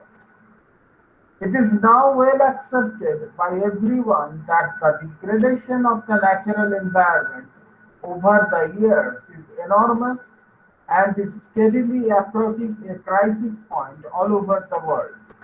The problem is not restricted to a single national boundary.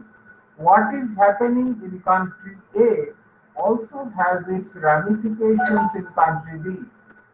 No country is insulated from the problems of natural in other countries. Therefore, the urge for sustainability is a global one. In fact, the idea of sustainable economic development was first mooted in the global report adopted by the Brundtland Commission in the 80s.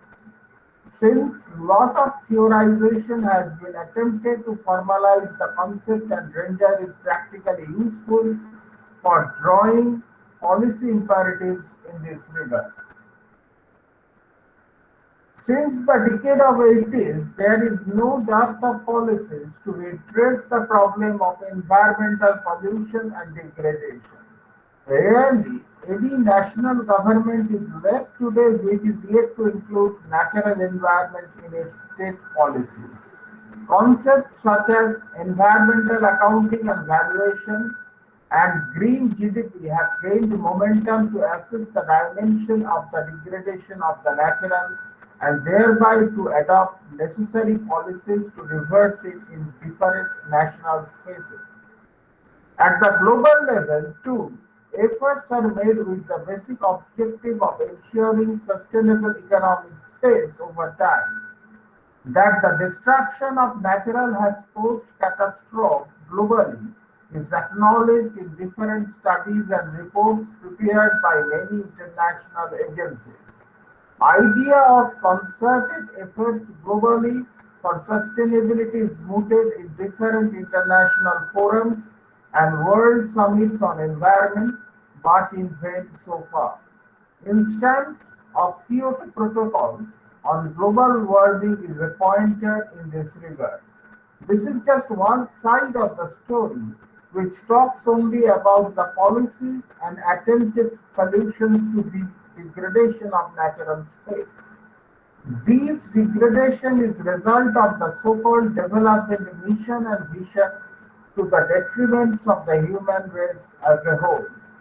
The other side of the story links natural environment with the very logic of market, the social institution of economic exchange, as most of the environmental problems in theoretical literature focuses on market failure as the primary cause of all environmental ills.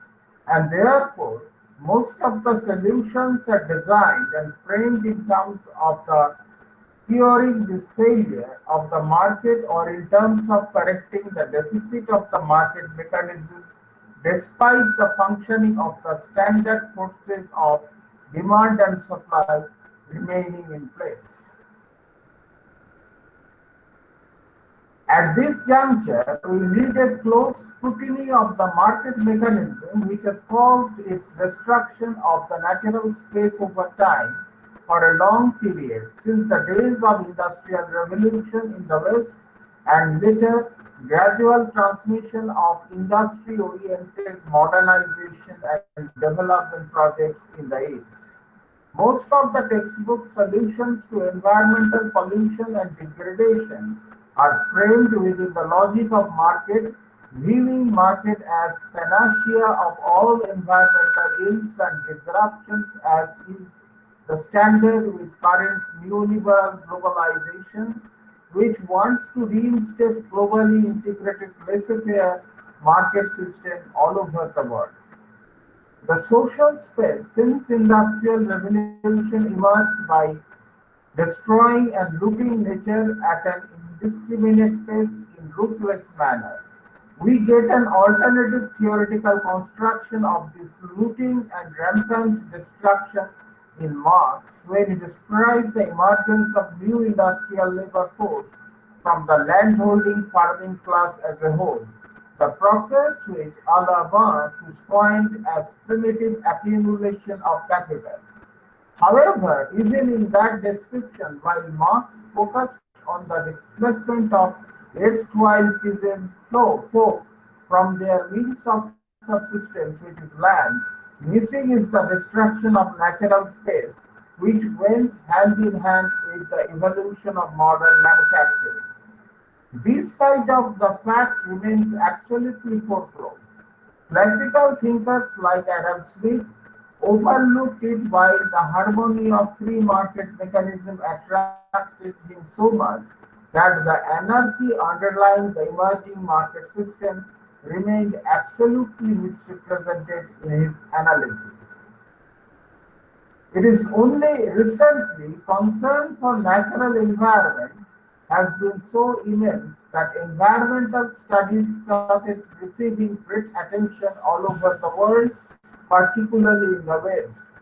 Hue and cry for environmental protection became quite intense. But in this outcry, market remains at the center stage. In our understanding, this was to make innovative and creative avenues for reaping profits out of this hue and cry of natural environment protection. The history of industrial revolution is well documented in Marx's Capital. Chapters on primitive accumulation of capital tells us how peasants were uprooted from their means of subsistence and land, and how along with that displacement and dislocation at a mass scale process of proletarianization ushered in. However, what this story does not tell us is complete looting and raping of natural environment which intrinsically formed the social space of pre-industrial revolution era. So it is primitive Accumulation not only in the sense of physical displacement of peasant folk who joined the ranks of wage labor in modern factories, but also it signifies dislocation of large populace, majority in a given space from the very nature with which human beings lived before the advent of modernity, where modernity is synonymous with modern industry-based societies. It was the shared environment upon which relied was the different life forms in the pre-industrial revolution era, the heterogeneous spaces of non-capital. It also includes the lost biodiversity, the diversified order of the nature preservation of which at the present time has received so much of focused attention after its rampant and indiscriminate destruction over last 2.5 centuries. The space of natural is no way separated or insulated from the other spaces of the society, that is economic, political and cultural. Our question here is to scrutinize the problem of sustainability of natural from the perspective of overdetermined social reality. So far, all the debates around so-called sustainable development are dependent upon some technical solution to the problem in terms of cleaning natural environment. And in these technocratic solutions, market plays the pivotal role as is evident in the different techniques of environmental valuation, that is travel cost method, hedonic pricing theory, and contingent valuation method. Environmental objects and services are perceived in this valuation exercise as marketable commodities. The focus is on how the excessive use of environmental goods and services resulting in inefficient allocation of resources can be rectified by employing some market-related solutions like equivalent taxes, tradable permits, subsidies, and private property rights. Moreover, environmental goods being public goods in nature, problem of free riding and mispricing of such products prevents many free market solutions to deliver the desired objective. Hence, some standard-based solutions are also recommended beyond the market-oriented solutions mentioned above, and in this standard-based command and control approach, the role of the state is important.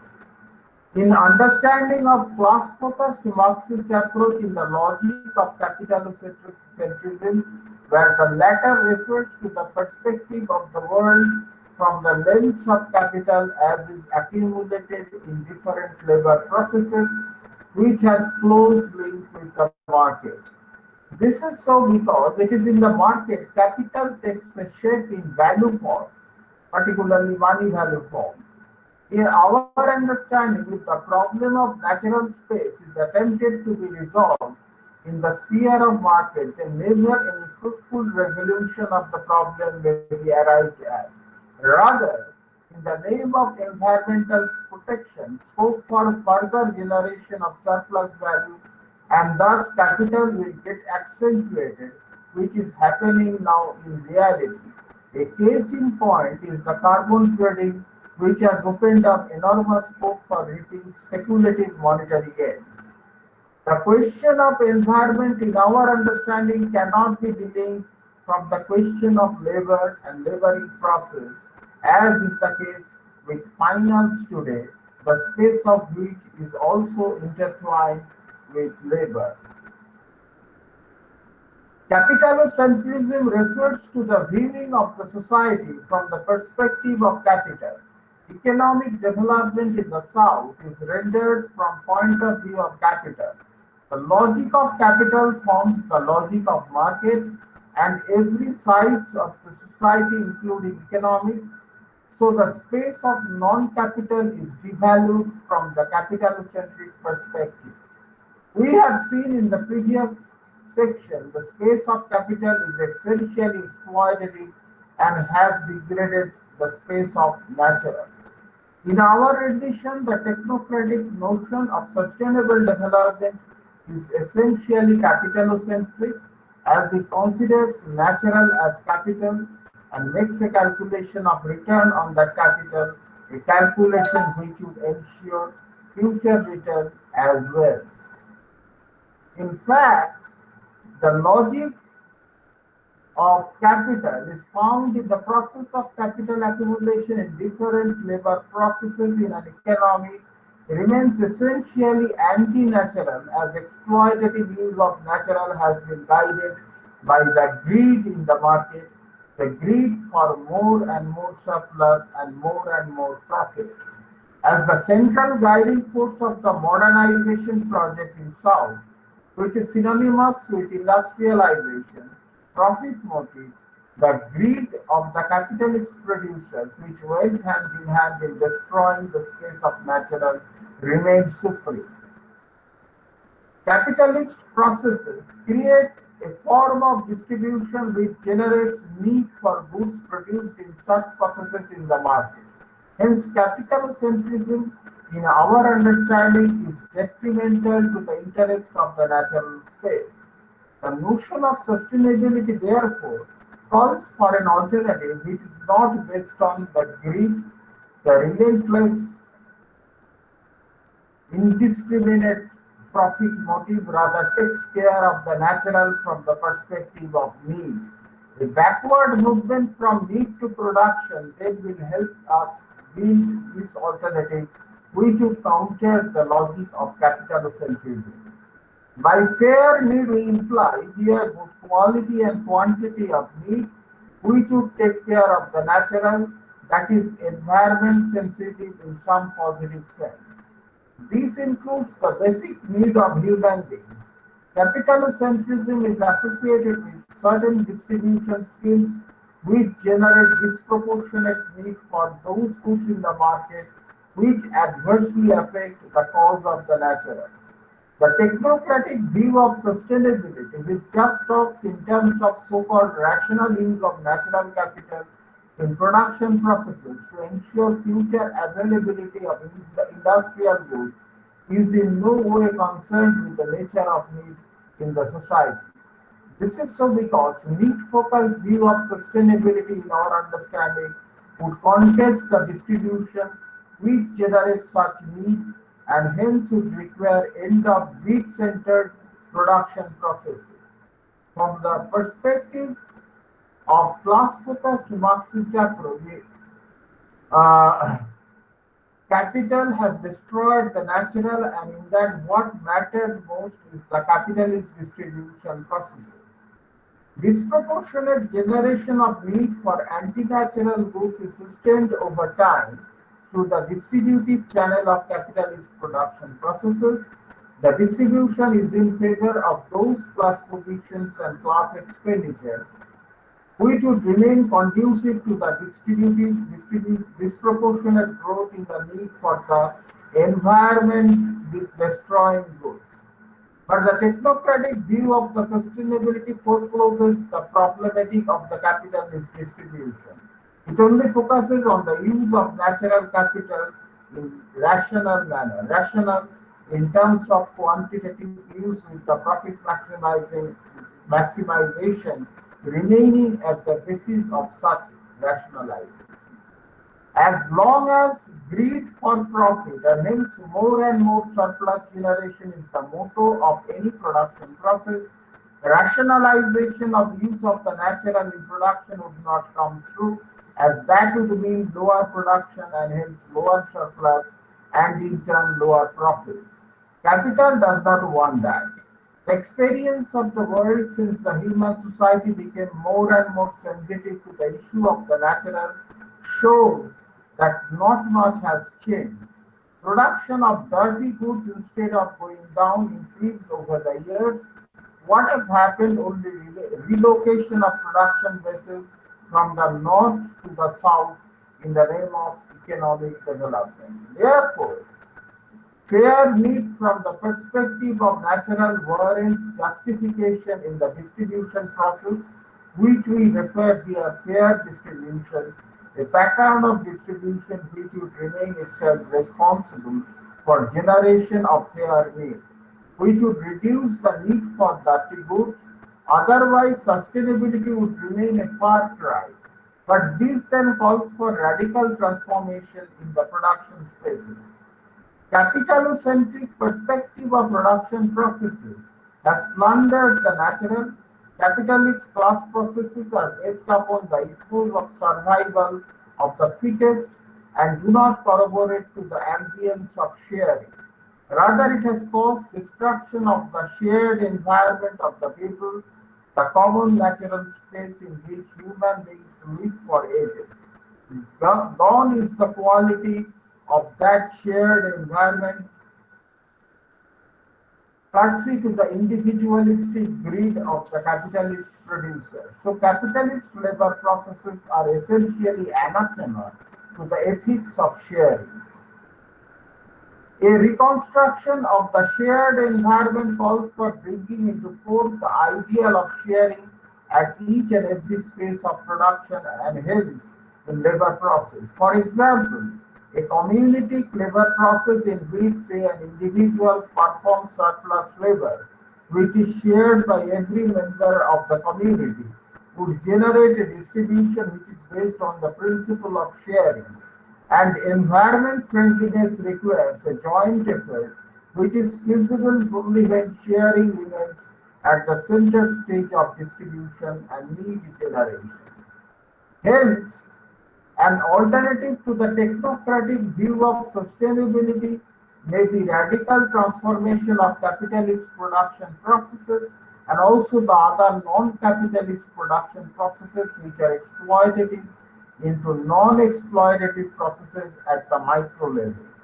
This is so because fair need warrants fair distribution, and fair distribution is not feasible unless distribution makes the road for sharing.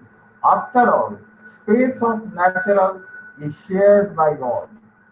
Summing up our discussion, it can be said the mainstream view of sustainable development is not tenable as it rests on the very capitalocentric view of the society which remained responsible for the destruction, degeneration, and devaluation of the space of natural. Sustainability warrants sharing as natural is shared environment, and sharing calls for generation of environmental friendly need, which is not possible unless the distribution system associated with capitalist class processes are changed radically. But this then calls for radical transformation of the space of exploitative capitalist labor processes into non-exploitative, non-capitalist processes. We do not claim here this is the only alternative to the received notion of sustainability. Ours is also a partial view of sustainability from the angle of class-focused Marxist approach where surplus labor is at the center stage of analysis. Thank you. Thank you.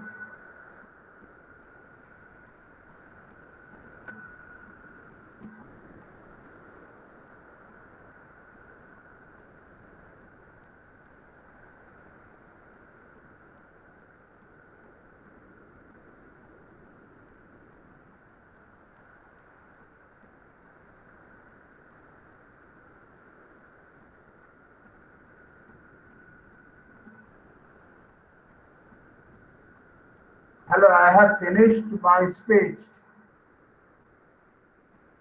Hello, can you hear me?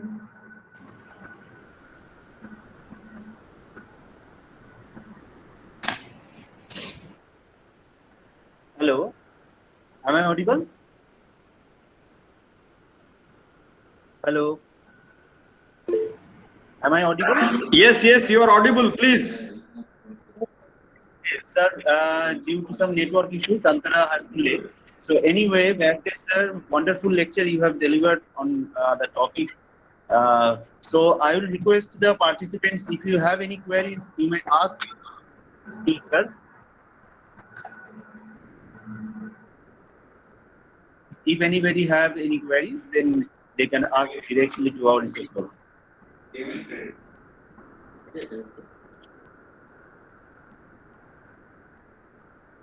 Okay, I don't think so, but so I will request Dr. Devashish Vishwas, the Assistant Professor of Department of Business Management, to deliver the vote of thanks for this good session.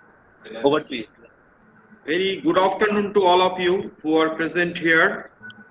And we have successfully completed the national webinar titled Business, Entrepreneurship and Environmental Sustainability. At the very outset, I would like to convey my sincere gratitude to our Honorable Vice-Chancellor, Professor Sibaji Pratim Basu, as well as I would like to convey my deep regards to Dean Science of our university, Professor Satyajit Saha, Dean of Arts and Commerce, Professor Tapun Kumar De, and Dr. Jayanto Kishore Nandi, Registrar, Vidyasagar University, and Sir is extremely busy today for the ensuing NAC, but he has expressed his good wishes for the overall success of today's national webinar. And I would also like to thank renowned Professor Achin Chakraborty, who is the chief guest of our national webinar, and Sir is presently holding the post of Director, IDSK Kolkata. And thank you very much, sir. And I would also like to convey my deep sense of gratitude to Professor Prakash Chandra Dhara. He is the director of our IQAC Vidyasagar University. I would also like to thank and my sincere gratitude to the head of the department, Dr. Taroknath Sahu, Department of Business Administration, Vidyasagar University, as well as I would like to express my sincere gratitude to the chairman Syed, Dr. Vishwajit Rai Chaudhuri, because this type of webinar has been successfully conducted, obviously in collaboration with the Syed. Therefore, we are also indebted to them.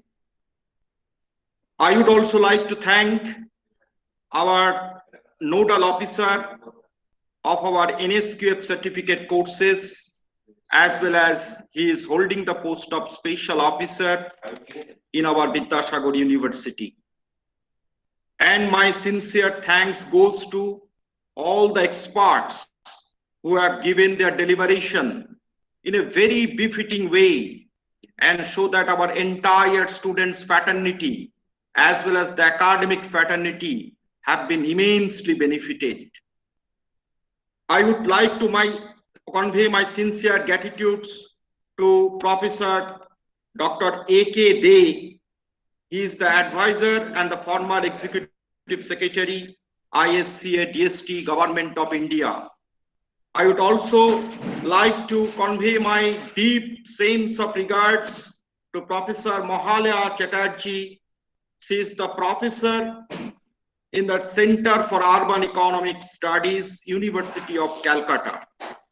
And I would also like to thank Professor Shivak Kumar Jana. He is the professor in the Department of Economics in our Vidyasagar University.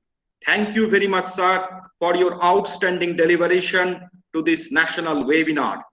And I also mention the name of Professor Basdev Dasgupta, who is the professor in the Department of Economics, University of Kolkata, for his outstanding presentation.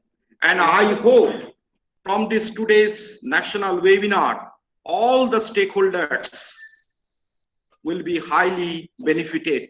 So thank you very much, sir, on my personal behalf or on the behalf of our Vidyasagar University as a course coordinator of NSQF certificate courses. Mainly, we are running 5 types of certificate courses in our university, and among them, the most prestigious certificate courses, which are entrepreneurship development, sales and marketing, beekeeping, dietetics, and mushroom cultivation. So we are very, very thankful to all of you. In the near future, when we'll be organizing this type of national webinar, your wholehearted support and cooperation is highly solicited. Thank you very much, sir. Thank you very much. Thank you, Debashish sir. So once again, on behalf of SIAD and Vidyasagar University also, I would congratulate to all of you and share my sincere thanks for joining with us, for participating with us, and also sharing a valuable knowledge with us.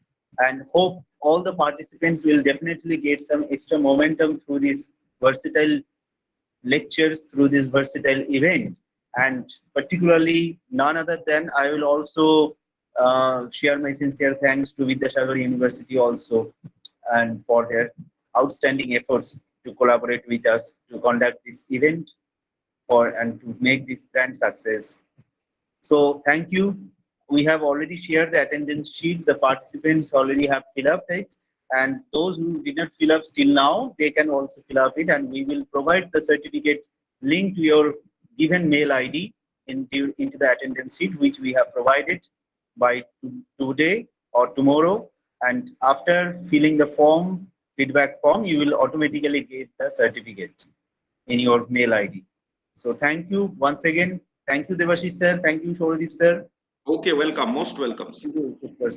Thank you. Bye.